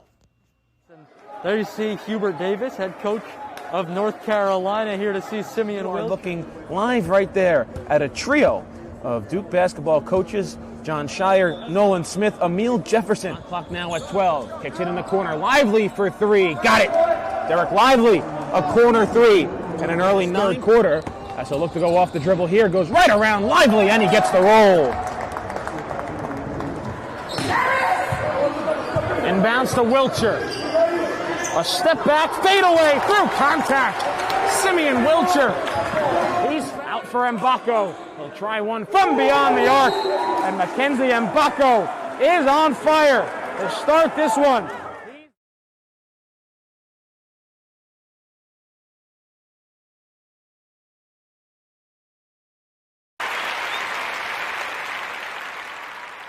The Marauders go back to their bread and butter. Their 3 offensive touchdowns today have all been on the ground. They'll go back to the ground here with Slade, and he's untouched into the end zone for a touchdown. Sam Slade.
Their 9th Essex County Excuse me for those technical difficulties on audio. Eastside High School. Game time is 4 p.m. Hope to see you there.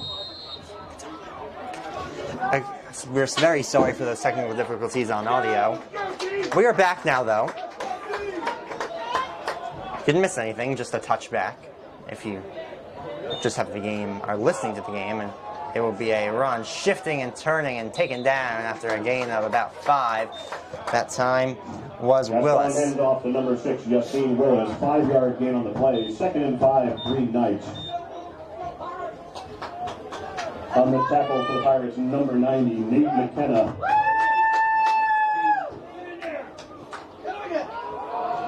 Will be another handoff, swallowed up this time behind the line of scrimmage. Handoff once again is Willis. Nowhere for Willis to go. 3rd and 6, Green Knights. That ball's handed off, and Seton Hall Prep all over that one up the middle. On the tackle for the Pirates, number 11, Christian Black. Get in there!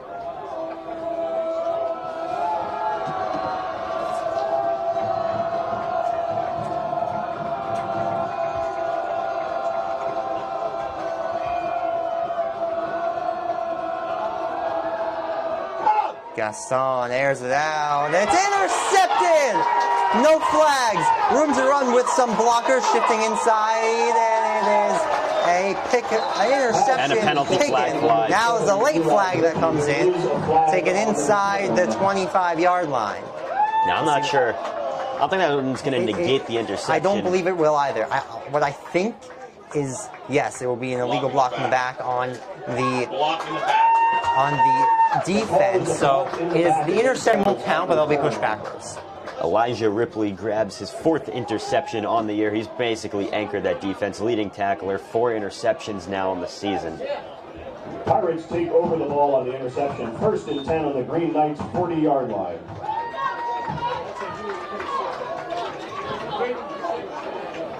Excuse me, Elijah Rippey. Rippey, the anchor of the secondary, the anchor of the defense, 68 tackles, his 4th interception on the year, 3 coming into this game.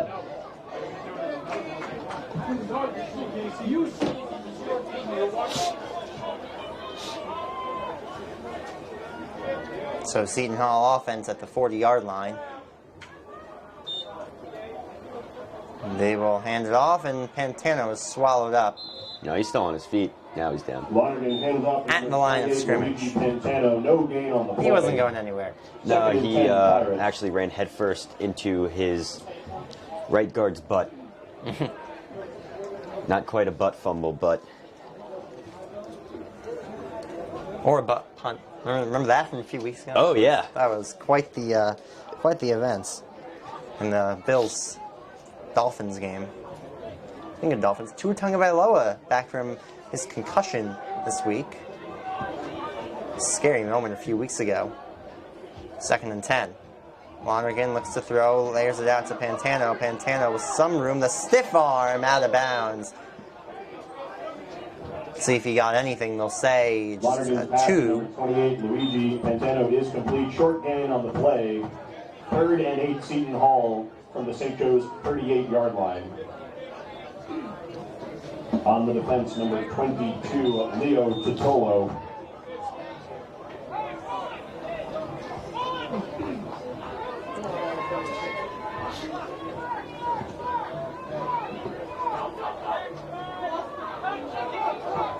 Let's see if St. Joe's looks like they're showing blitz up the middle. Lonergan might have called a audible. He'll roll out, dump it off, caught by Davis. Runs out of bounds on the pylon, on the marker. Lonergan's pass complete to number 81, Brody Davis. Oh. And let's they see. Said he's short. I'm not sure about that one. Just short, 4th down and 1. You got to go for it here, though. Yeah, I would. You know, if I was Seton Hall Prep, I'd go for it. It looked like he was. He looked like he was good for the 1st down. At least I thought he was.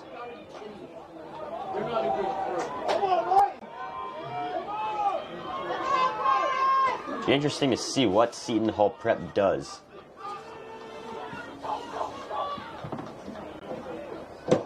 And it's a run by Dunmore. Did he get it? I think he got it. Both teams are pointing. Oh, he might be short. Head official says. Oh, they give it to him. He got it, and he did. Michael Dunmore. Move the chains, they'll say. Over a yard. Oh, it looks like the St. Joe's sideline, they're asking for the chains to measure it. Oh. That's good. Our Pirates first down. I don't know. I don't know what St. Joe's sideline is doing. Get your sticks. The chains have to be moved before the ball can be snapped. The chain might have broken, is what we are hearing here. That's interesting. Definitely would be quite the inconvenience to us and everyone else involved in this game. I apologize. I watched him put his hand out. That's why I moved. That's why I called it. Yeah. I think the chain back together now. Or maybe it's broken still. They're measuring it. They're back. And he's short. And they gave it to him. St. Joe's thought. No, yeah, they did give it to him. He was short. It looked like he was the short. nose of the football might have been over the first down marker. That's all you Wow. need, just that half inch in. Well, it's not quite a game of inches or a game of feet or a game of yards. It might be a game of millimeters. First and 10, Seton Hall from the St. Joe's 30-yard line.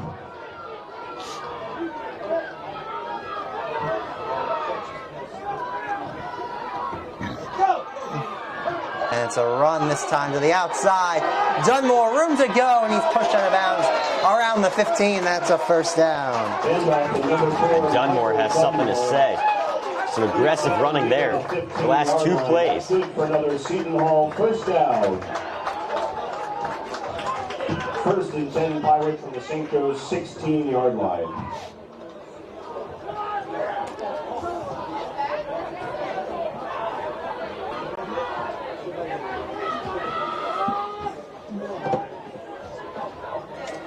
First and 10 at the 16-yard line, they're saying.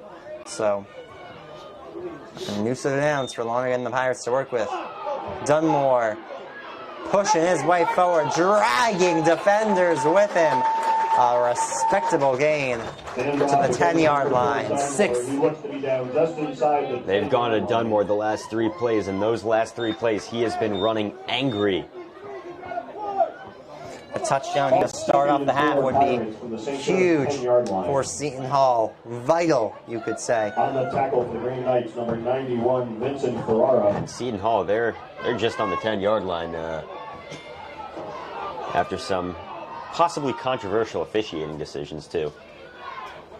It'll be a handoff. Dunmore breaks the tackle and will pick up the first down. Handoff up the left side to number 4, Michael Dunmore. He's inside the St. Joe's 5. That's good for another Seton Hall first down. First and goal Pirates from the St. Joe's 4-yard line.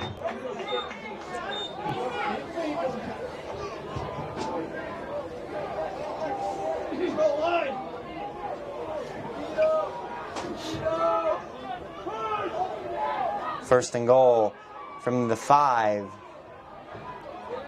Another handoff to Dunmore, and he'll push his way forward.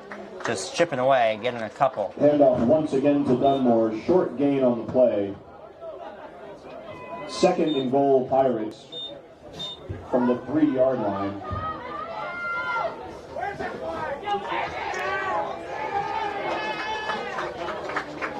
He's marked down at the 4-yard line. 3, actually.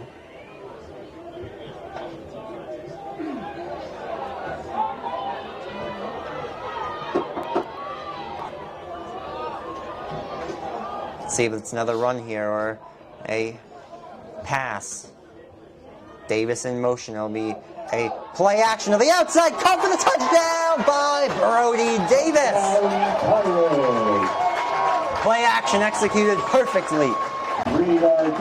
That play action, it's been Liam Lonergan's best friend all game. It's been Seton Hall Prep's best friend all game. Just the play action rollouts.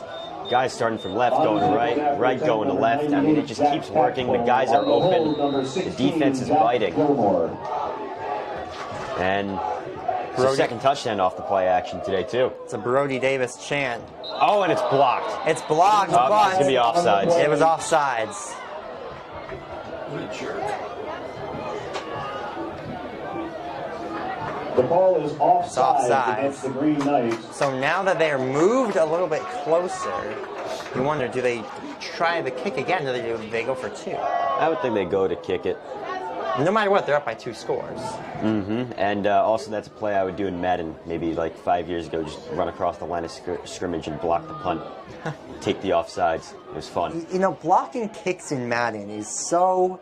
It's so random. You can time it perfectly and it just and doesn't work. It just doesn't work. It's scripted. I mean, it really is. Right there. I mean, on that play. I mean, you thought he had perfect timing, and then the flag just went, and it turned out he was offsides. It's just about timing that snap. And the extra point just squeaks over the low bar. I'm pretty sure that might have gotten tipped too. I believe it was. Either way, 17-7 Pirates. Well, 7 minutes to go. Lots of 7s in quarter number 3. We'll take a quick break.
Welcome back.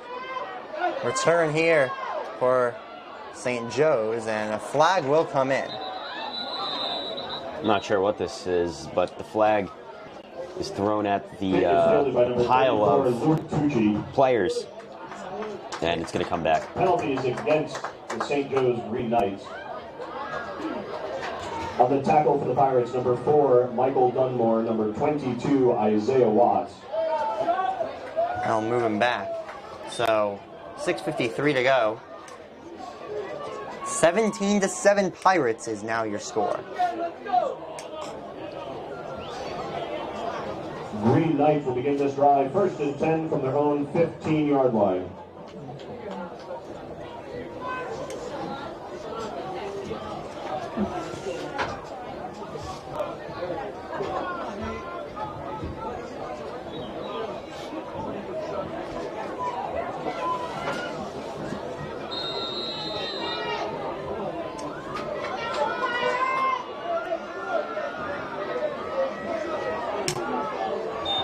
St. Joe's needs a big response here. It'll be a run to the outside. And taken out of bounds. Jalen McClain laying the boom after a pickup of 5 by John Forster. Called a 6-yard gain on the play. 2nd and 4, St. Joe's. 6 yards actually, 2nd and 4. Jalen McClain. Those end-around plays, it's all about turning upfield after the handoff, getting the blocks upfield. Need to get far. And this one is not going far. Looks like it might have been blown up behind the line of scrimmage. Willis able to make something out of nothing there. And it's 3rd down and short. Willis looks to be close to a 1st down. Call it 3rd and 1.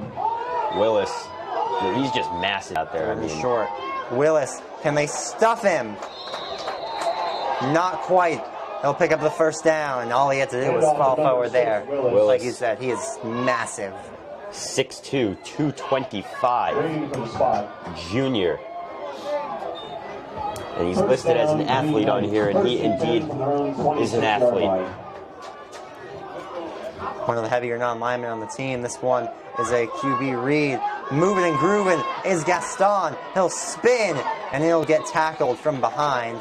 Flag comes flying in. That might be, I don't know, it's either a hold or it might be a late hit, an illegal hit on the quarterback. I don't know. A legal hit maybe from behind.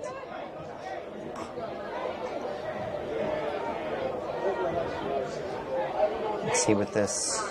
I'm not sure, because where the flag was thrown, it looks like in a position where it would be a hold or a hands to the face, or even a block in the back. I'm not sure.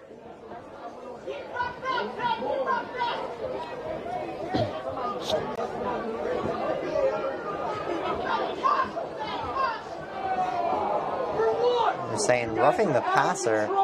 The call is a personal foul against the Pirates. Personal foul, unnecessary roughness. Wow, that hate to be the bearer of bad news, but that's a pretty soft roughing penalty. I'm not gonna lie. I agree. I didn't see any helmet contact. Obviously, the tackle is a little violent. I mean, he jumped on his back, but he was still a runner. He's not sliding. He's not giving himself up. There's no, forcible head contact. I just don't know. Pushing his way forward for as many yards as possible. We'll say 4 was Willis. As I was saying, I don't know how that is, rough. How that's roughing, because it's not like he's on the ground. He's a runner. He's not sliding. There's no head contact that I really saw. Another stop there. Pass complete to number 2, Makai Rossignol. Short of the first down. Third down and 2. It's a throw to the outside. Room to run down the sideline to the 20, the 10. Shifting, beautiful move. Trying to cut back, and he's taken down. Enough for the touchdown? No. They'll mark him down at the 1-yard line. Beautiful running, shifting, and turning from Nathan Bailey. Looking for his second touchdown of the game. Showing off his speed. He showed it off in the first half with that touchdown, burning his man up the seam that time. Quick play in the flat. A nice play there from Gaston, but a quick play in the flat up the field.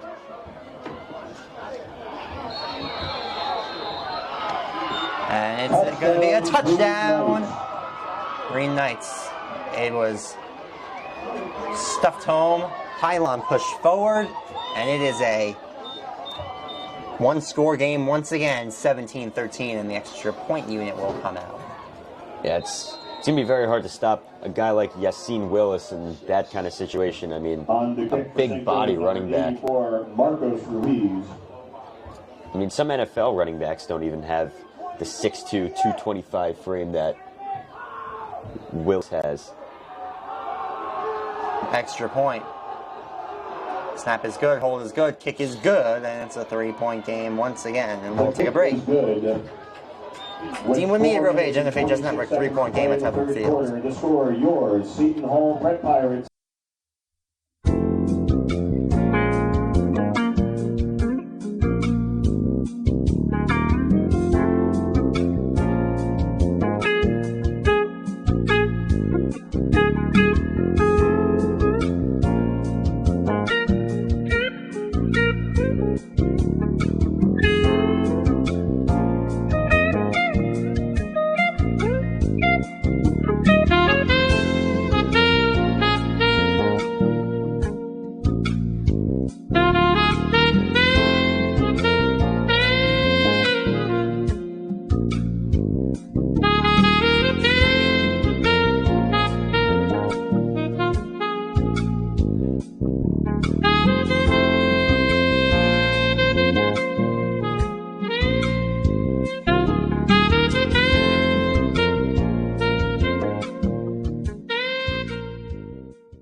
Welcome back.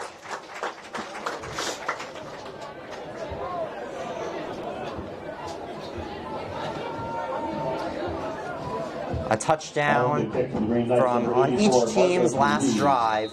That one propelled by a really nice screenplay, Nathan Bailey, and a odd and unfortunate for Seton Hall, unnecessary roughness call.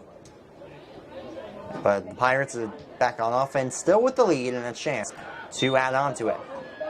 Will be picked up. Room to run, tripped up from behind was number 2, Darren Burton. And everyone at the field and the bleachers on the Seton Hall sideline, they want a horse collar penalty. I'm not sure if he was pulled down. It looked like he kind I of think just he was pulled slipped. down by his leg, it looked like almost, which Oh, from up, I don't know if that's it looked like he legal. slipped up here, but before Seton Hall Prep's offense comes out, college score update in the Syracuse-Clemson game. Clemson benched DJ Uiagalelei, and their backup quarterback, Cade Klubnik, has just given Clemson the lead 24-21 with 11:26 left in the game. Wow.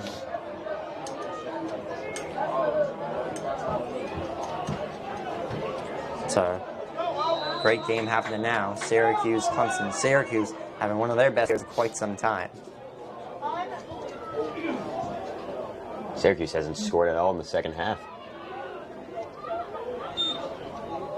It's going to be a handoff far side.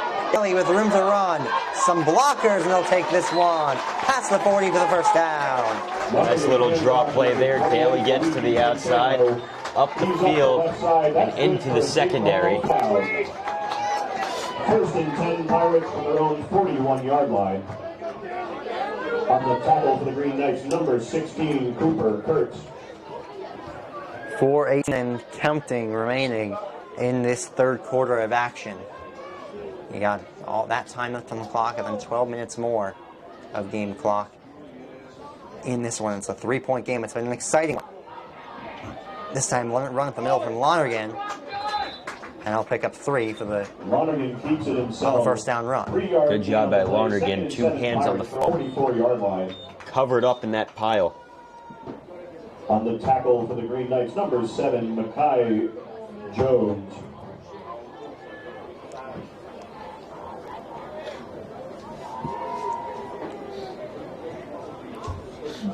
So second down and medium now. 2nd and 7. Lonergan's had a nice game in the passing category. A couple touchdowns. I look to throw here. He'll air it out, and it was incomplete. Intended for Vicari. Vicari became a defender there. 25, Julius Vicari incomplete. Lonergan almost got crushed. Had to get it away. Had to get it away. It got crushed. That's going to bring up 3rd and 7 for the Pirates. And almost a roughing the passer penalty called. If he didn't get the ball off, or if he did get, as he got the ball off, almost was a roughing the passer, depending on the magnitude of the hit he took after. Just a light shove, no penalty needed to be thrown there.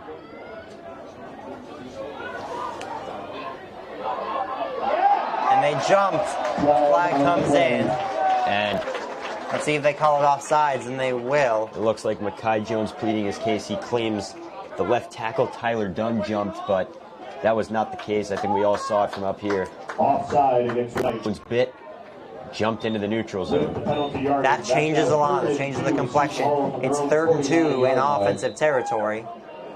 And instead of it being 3rd and 7, those 5 yards make a huge difference.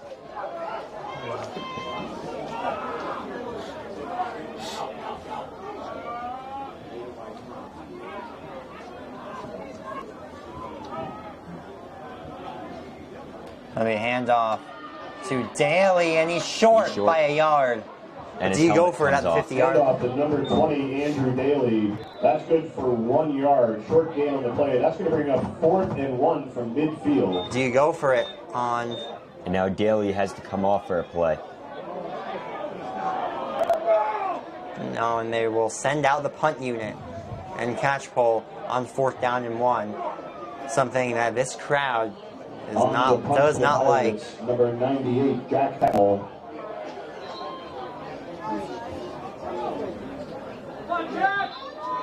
And it looks like the refs are coming in. What are they discussing?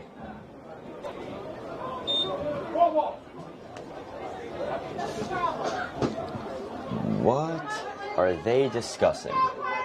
2:07 to go in quarter number 3.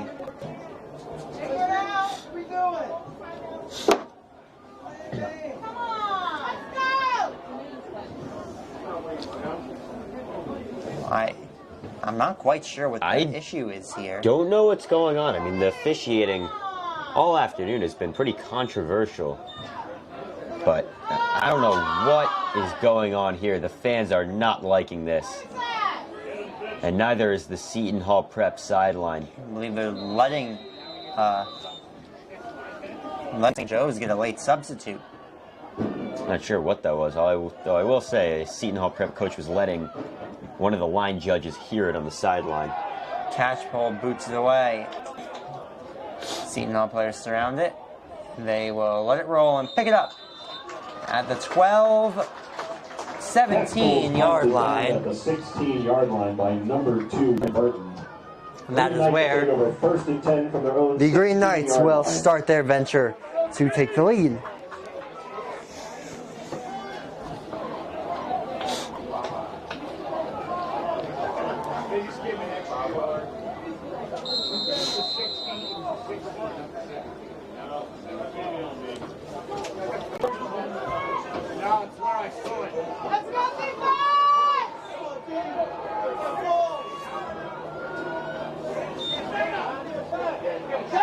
It's going to run up the middle, the outside maybe, by Gaston. Keeps it himself.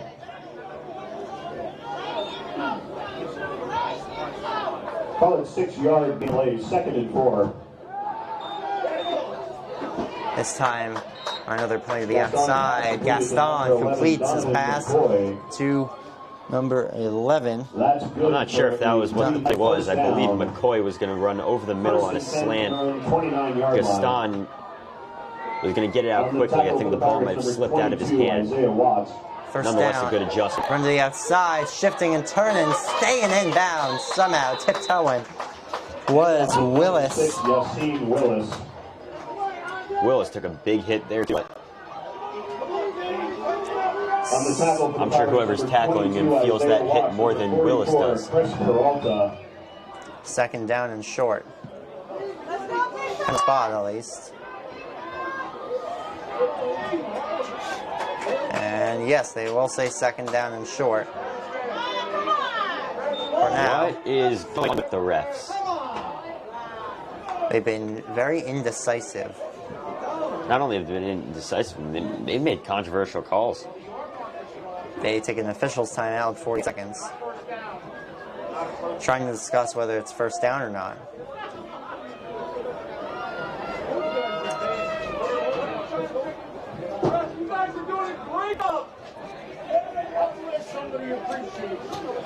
Some sarcastic remarks from the Seton Hall crowd about the officials, and we'll see if...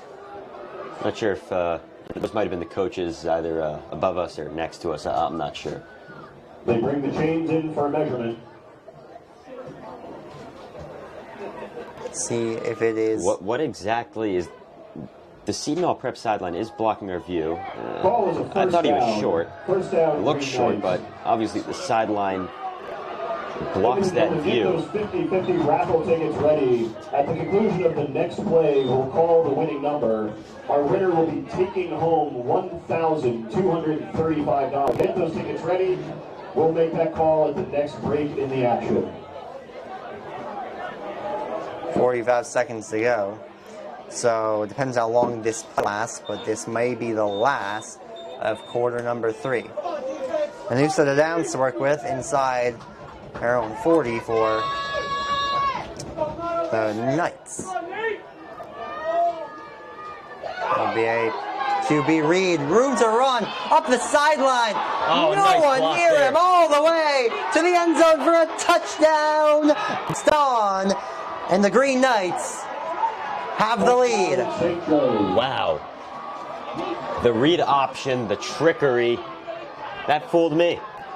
He was gone, and his receiver, Donovan McCoy, laid down a very nice block down the field, pancaked one of the Seton Hall Prep backs as Gaston flew into the end zone. Wow. What a turn of events here. 84, Marcos Ruiz. Beautiful read. Now Ruiz for the extra point attempt to St. put him up Joe's. by 4, put him up by a touchdown, score, and St. Joe's came into this half down by 2 scores, 17-7. They have the lead now. And Seton Hall Prep needs a touchdown to take the lead. it's been a very impressive last 10 or so for St. Joe's following that interception. We'll take a quick break. We'll be back in just a moment. $225.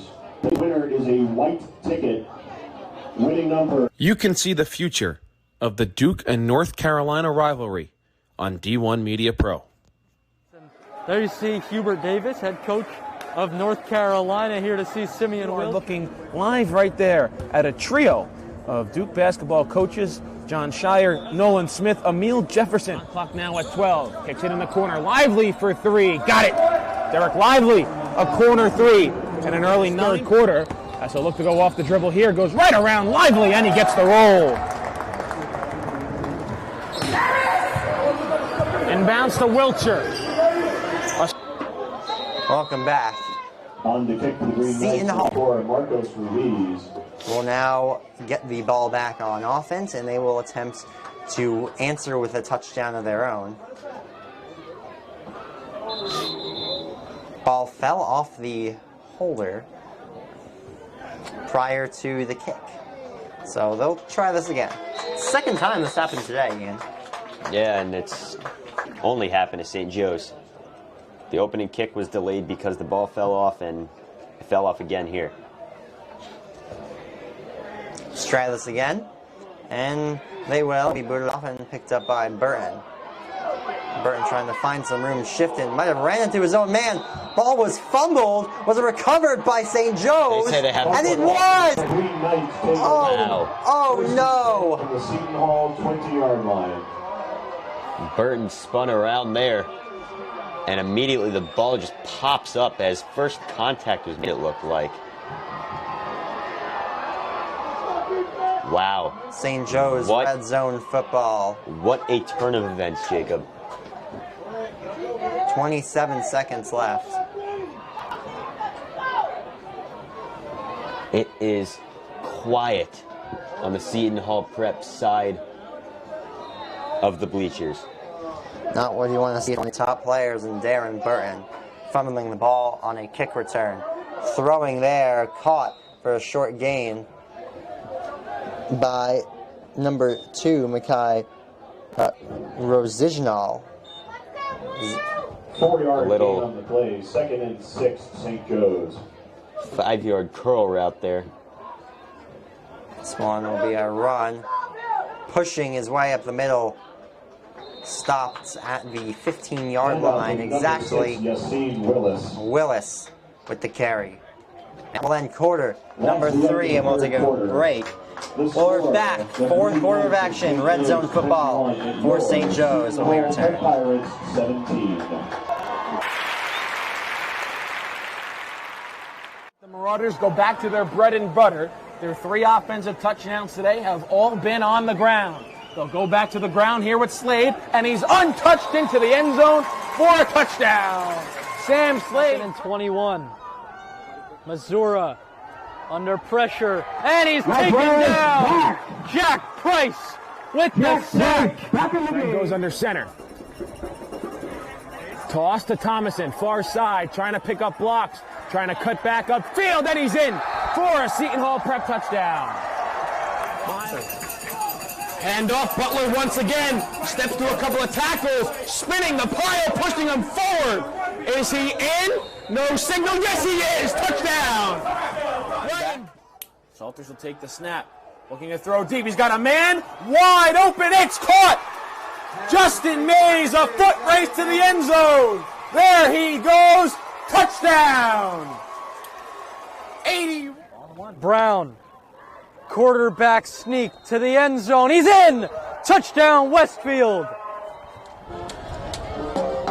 Gordon, back to pass.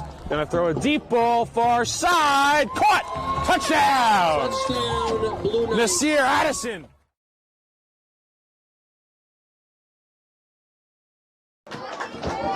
Welcome back. 3rd down and 3. Joe's from the 15, handoff, Willis. Can you get the first down? Yes, easily. Handoff to number 6, Yassine Willis. Willis has ran all over Seton Hall Prep's defensive line. The touchdown here could be devastating for Seton Hall. This is a read. Gaston is taken down. Trucked On the sack, Darren Burke. Redeeming himself for the fumble and the kickoff with a thunderous hit.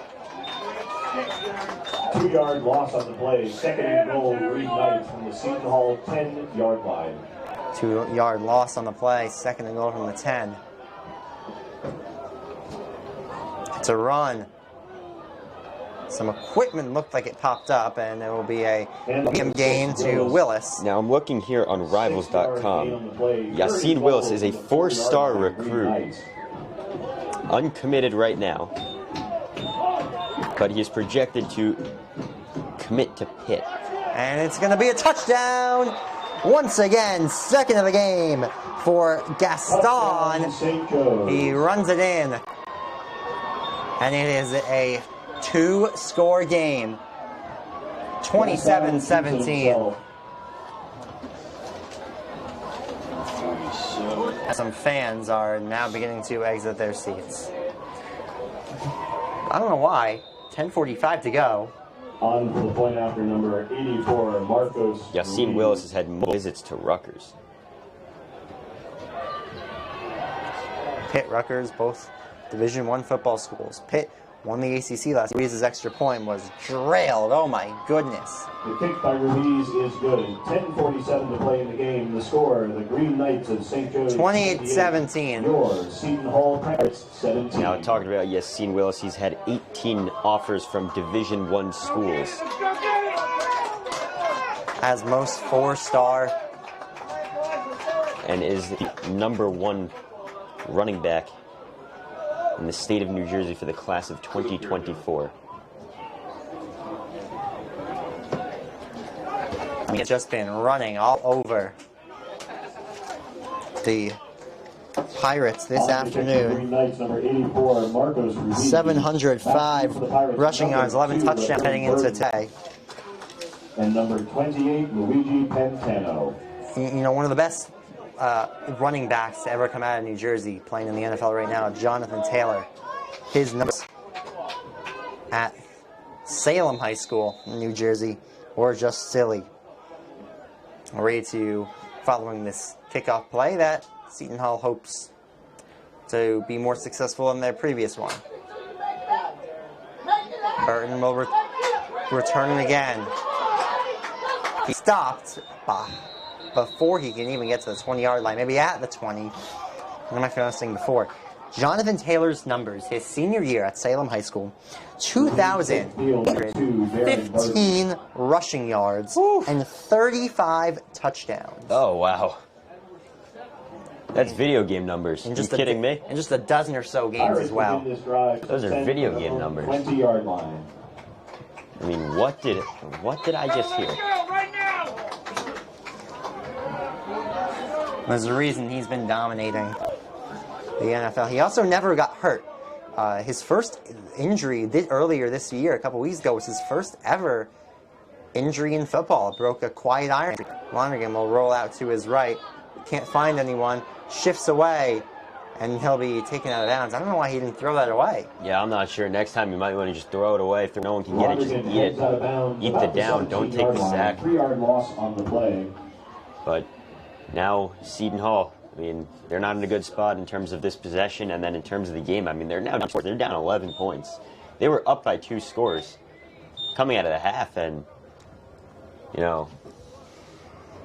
No, well, not coming out of the half. They're up 3 points out of the half, and they did score on their first offensive drive, and it's just been quiet since then, and they've let up 3 touchdowns. Can't do that. Lonergan looks to throw, second and long. It's up. Can't find anyone. Room to run. No flags. He'll keep going. First down and more. And he'll waltz out of bounds at the 35-yard line. Really running from Lonergan. Great athleticism there by Liam Lonergan. Wow. First and 10 Pirates from their own 33-yard line. I mean, the fact that, you know, St. Joseph's, I mean, they've scored 2 unanswered touchdowns. And Seton Hall Prep did not score in the third quarter. And 10:22 to go in the game. So time, clearly, for Seton to get something done. Lonergan, pocket collapses, rolls out. He's been good on his feet today. He'll air it out, though, and it's just out of the reach of Vicari. Just him, too. Vicari was pretty open. It's going to bring up 2nd and 10. Coming across the middle on a deep crosser. Lonergan just under so much duress in the pockets these last couple of plays. He's been running for his life back there this possession. I mean, you just look at this defensive line for St. Joe's. They are huge, monstrous. And Seton Hall's got some big guys too, but 2nd down and 10. Incomplete pass.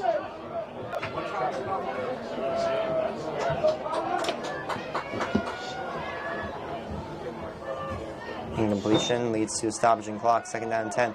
Mason Mack tries to break attack. Runs into his own teammate, one of his linemen. And it'll be a loss of a yard. And that's his first touch of the second half, excuse me, and that one goes backwards. He's very involved in the offense in the first half. Not much since that and blown up Vicari play. almost just lined up off sides.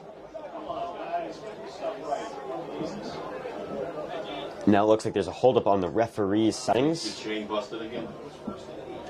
Need to fix up the chain again. And they'll say keep going. 3.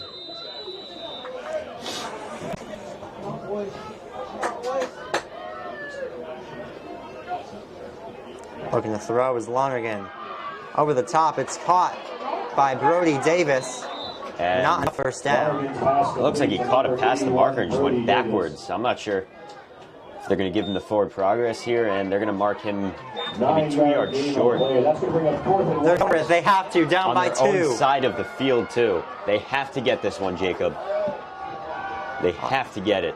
It looks like they're getting some baseball signs over to the offense.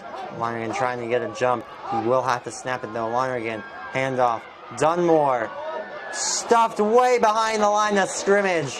St. Joe's football. Handoff is number 4, Michael Moore. Looks to be close. I don't know where they're going to mark it. I'm not sure where this football is going to be spotted. It looks short. And they say first down, but I don't know about that one. I'm not sure either. I don't know about that one. Dunmore gets the first down. 1st and 10 Pirates from their own 3-yard line. So never mind, not St. Joe's football. And I don't know why they don't bring the chains out there either. Lonergan looks to throw, airs it out. Vicari, and it's incomplete. Through him. Vicari generated some separation there. And his man actually tripped on the turf too.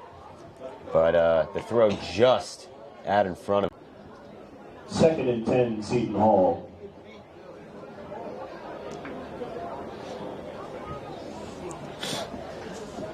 $8:52 to go. 2nd down and 10 for the Pirates. Lonergan looks to throw again, airs it out. Dunmore will pick up a few in the air.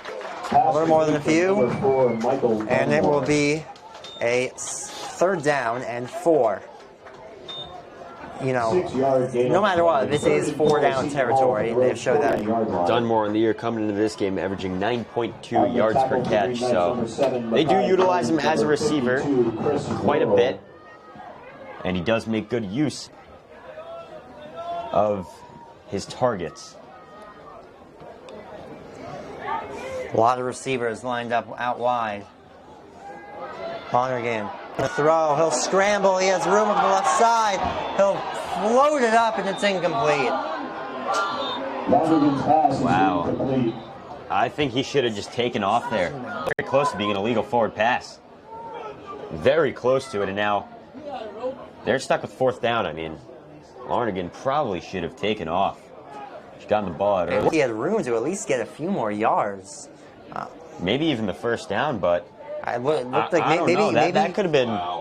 It came very close to being an illegal foul. 49-yard line. 4th down and 4 now. Maybe Lonergan didn't want to get blown up. He thought he might have gotten hit hard, taking the business decision I'm there. not sure. St. Joseph. He'll look to throw now. Back into coverage. Lonergan caught by Vicari. well over the first down marker. Bakari runs the hook route there, sits throughout that coverage. The Pirates hanging on by a thread, but they are hanging on. Launer delivered that ball in with a very tight window. A good job there by Bakari to sit in the zone.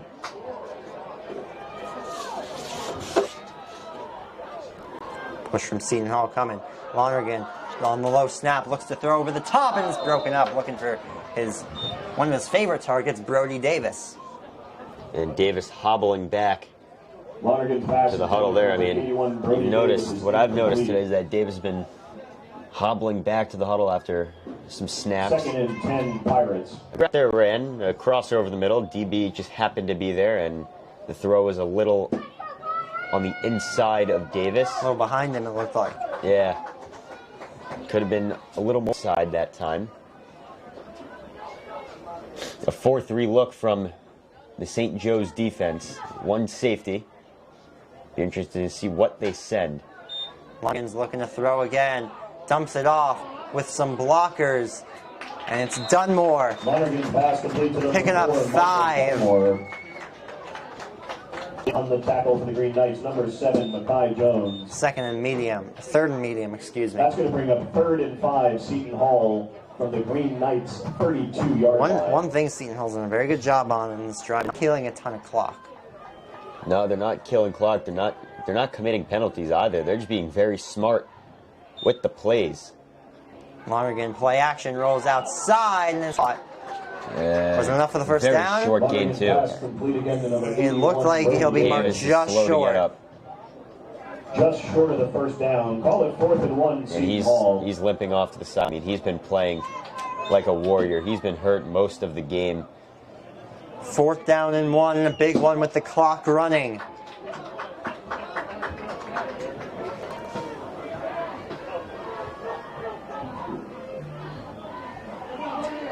Oh, the snap was given, and Lonergan is sacked. Wow. The center snapped it when Lonergan was not ready. Oh, I don't think I've seen that before, and St. Joe's takes over on downs. And yet again, Seton Hall Prep getting a drive killed by another dumb mistake. I mean, I have not seen that before. I don't think I've ever seen that either.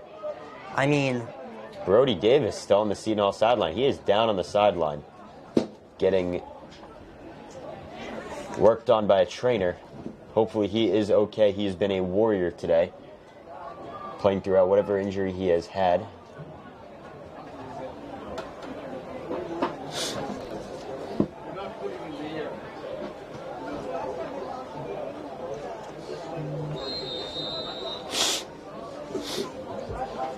so just football, 7:21 to go.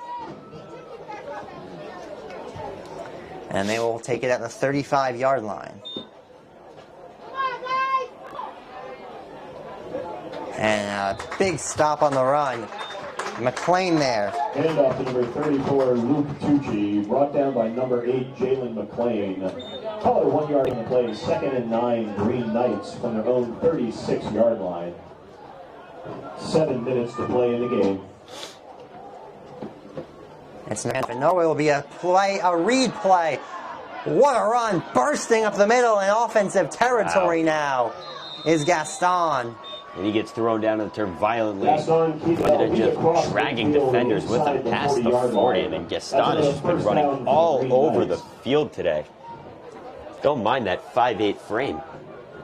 A touchdown here would almost certainly kill the chances for Seton Hall. A pass is high, intended for number 34, Luke Tucci. Gaston reminds me a lot of Kyler Murray. Both don't have the biggest frame, but they play like they are 6'4". On the tackle for the Pirates, and they play with a ton of heart. Gaston running all over the field today, shoulder down, fighting for extra yards after the contact. That'll be a handoff and an excellent run with room up the middle. A move to the outside, and it's a touchdown. And there it is. Yassine Willis getting it done. Seton Hall Prep has just had no answer for Yassine Willis. There's a reason why. 7 yards on the play. He is a top running back in the state of New Jersey. They have just had no answer for him. 3 unanswered touchdowns for St. Joe's, and Seton Hall has just not been able to get anything going on offense in the second half. Kick for the Green Knights, number 84, Marcos Ruiz. Ruiz has been perfect on the deck in terms of extra points. Let's see if he can go 5 for 5, and he can. That is another bullet up the middle. 35-17. It's getting ugly here at Seton Field. 35, your Seton Hall Prep Pirates.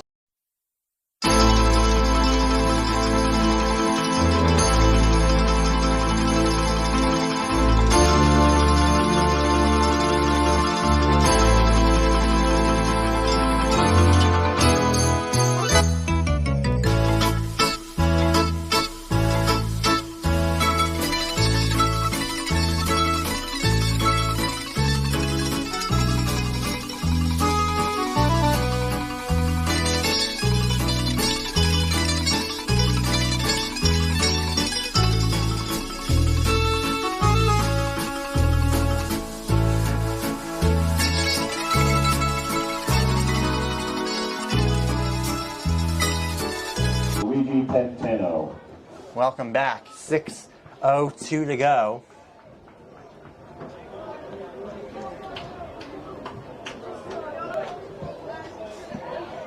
That ball will be booted away. Burton will take it, and they'll they're going to say he caught it in the end zone. Caught it, and he stepped in the end zone. It's a touchback. That's good for a touchback. Pirates begin this drive, 1st and 10 from their own 20-yard line.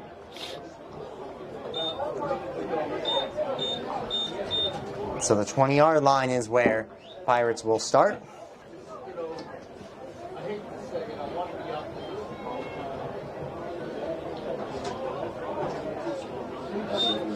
So now Seton Hall with not a lot of time left. They only have 6 minutes. And they need 3 touchdowns. 2 to get back in this game, but 3 to take the lead. It's been a 4-touchdown half for St. Joe's Regional High School. They're at 35-17. Ball is fumbled and fell on. Seton Hall Prep in the all-time series against St. Joe's. New man behind center. 8-3 all-time against Seton Hall Prep. New man behind center for that 4 one yard snap. loss on the play, 2nd and 14 Pirates. Lonergan's back out there, but it was James Dunneman who was in the quarterback position for that one play. 5:30 and counting down. James Dunneman has not really played much. He's only thrown 1 pass on the season. Lonergan looking to throw, and it's dropped by Sudol. Lonergan's pass intended for number 13, Luke Sudol, incomplete. That brings up 3rd and 14 for the Pirates. 3rd down and 14.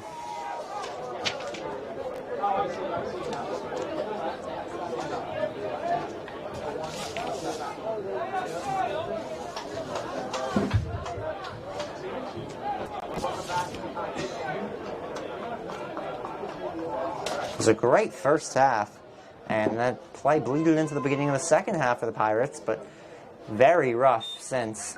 It'll be a handoff. Daly getting going, shifting, and he's taken down. Late flag comes in. Flag on the play, handoff to number 20, Andrew Daly. There is flag.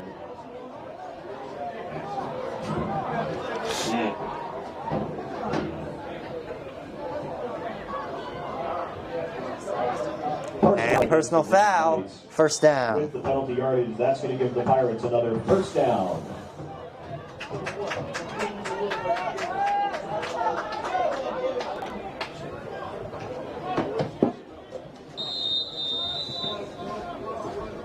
So now a new set of downs. Lonergan looks to throw. Downfield, intercepted! Oh, wow. 2nd pick of the game thrown by Lonergan. Cutting to the inside. And it's another touchdown, a pick 6. Jameer Joseph. By number 3, Jameer Joseph. 41-17. He was looking over the middle. Joseph just jumped the route, just right in the passing lane. Longer second interception of the game. Just what a turn of events. St. Joe's coming out of halftime, shot out of a cannon. 4 unanswered scores. I don't know what they were told during halftime. I don't even but it was certainly effective. I don't want to jump to any early assumptions, but that one might have been the nail coffin here. There is not a lot of time left, only 4:55.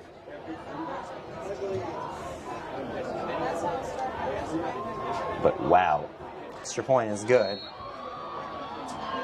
The point after by Ruiz is good. With 4:55 to play in the game, the score, the Green Knights of St. Joseph 42, your Seton Hall Prep Seton Hall Prep 17. sideline is in absolute disbelief. The crowd here, dead silent.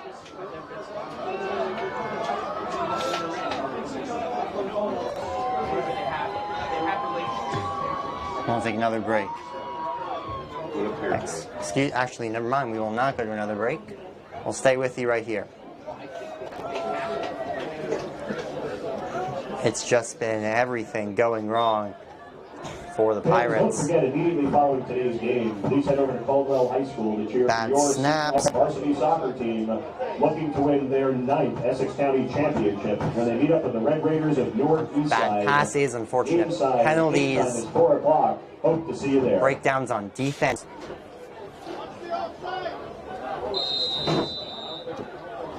And now 4:55 to go. Pirates will get the ball back.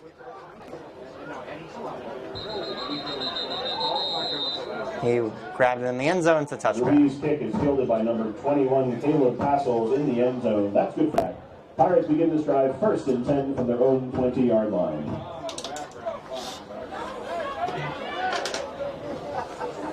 Pirates starting at the 20-yard line. 4:55 to go.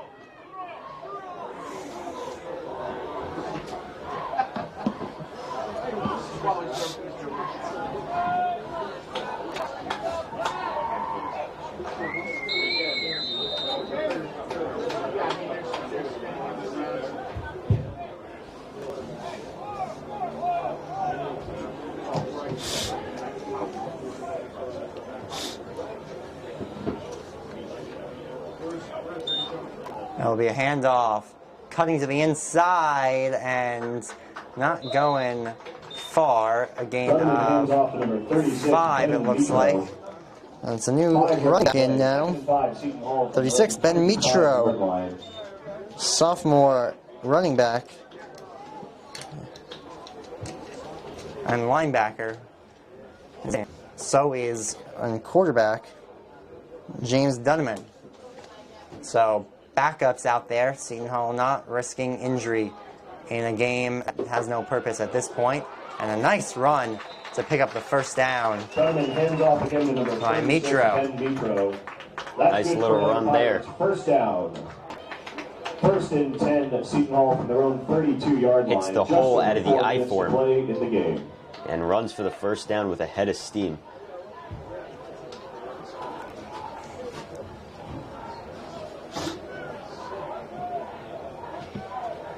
Less than 4 minutes remaining now. And looks to throw, airs it out wide. I don't know who he was going to there. Some confusion. Passels, I thought that was going to him. He jumped. Looked like he was trying to avoid it. Not sure. I don't know, he just threw it over his head. Not sure what Dunneman is looking to do there. Is either... I don't know, that throw landed in between Seton and Passels. I'm not sure, who it really was intended to. Low snap, handoff on second down. Not going far. Here's Mitro. Number 37, Mitro. Clock will keep running. Call it 3rd and 8, Seton Hall from their own 34-yard line. Third down and 8. In on the tackle for the Green Knights, number 30, Dingle.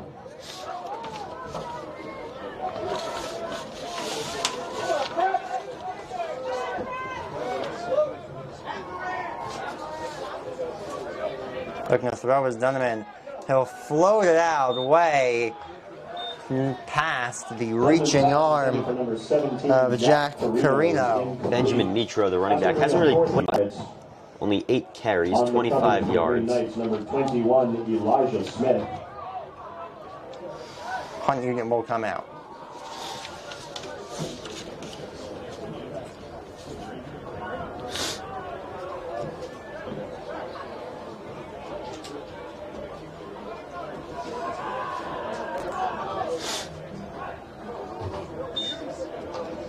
And it is booted away.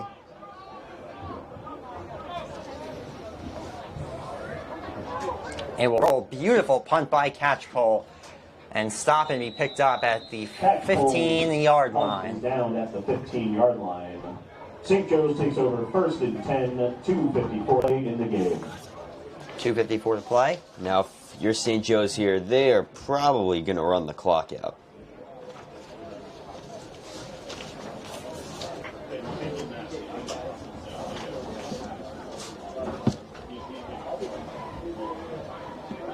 Both teams still with all 3 timeouts. Any use of using them at this point. In a 42-17 game.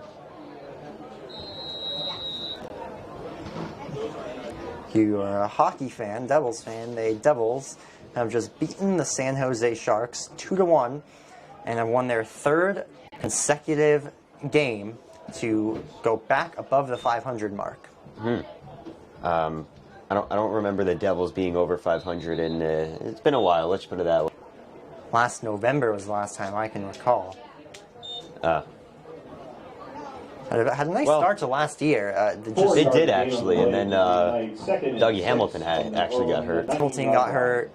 Lots of injuries. Bernier got hurt. Blackwood wasn't playing well. And they burnt out all their goalies. Had to go to their 7th goal depth chart at one point. 7? 7 goalies. I can't keep up with hockey these days, man. One off from the NHL record of most goalies to ever play in a single season. That was set by the Philadelphia Flyers in 2018-19. 3rd down and short. 2:22 and counting to go.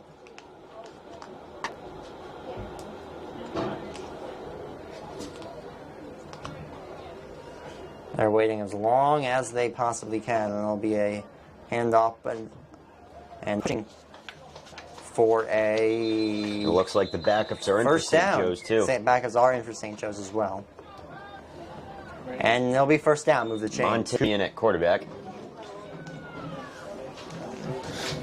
And speaking of the Flyers using a bunch of goalies, I was actually once at a Flyers game many years ago. The Flyers kept up back and forth between goalies that game. Ray Emery started, they pulled him, and then they brought Ray Emery back in the game. I forget who the backup was at the time. But Ray Emery, one of the great random players to grace the NHL. That'll be 2nd and long. Clock will continue to wind down.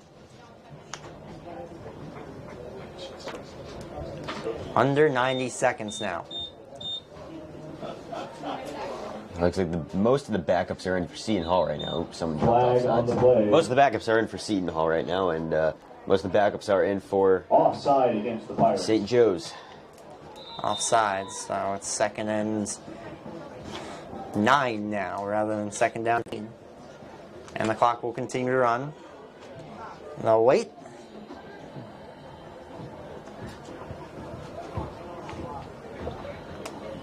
Kill as much time as they possibly can. Under a minute now. Under a minute for the game, guys. Under a minute.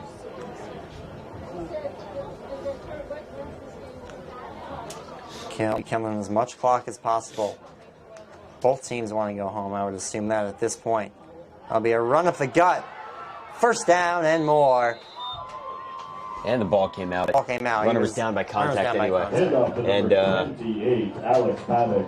I believe one more knee needs to be taken. That's good for another St. Joe's 1st down. The clock is running. Ladies and gentlemen, don't forget to stick around for the traditional singing of the alma mater after the game.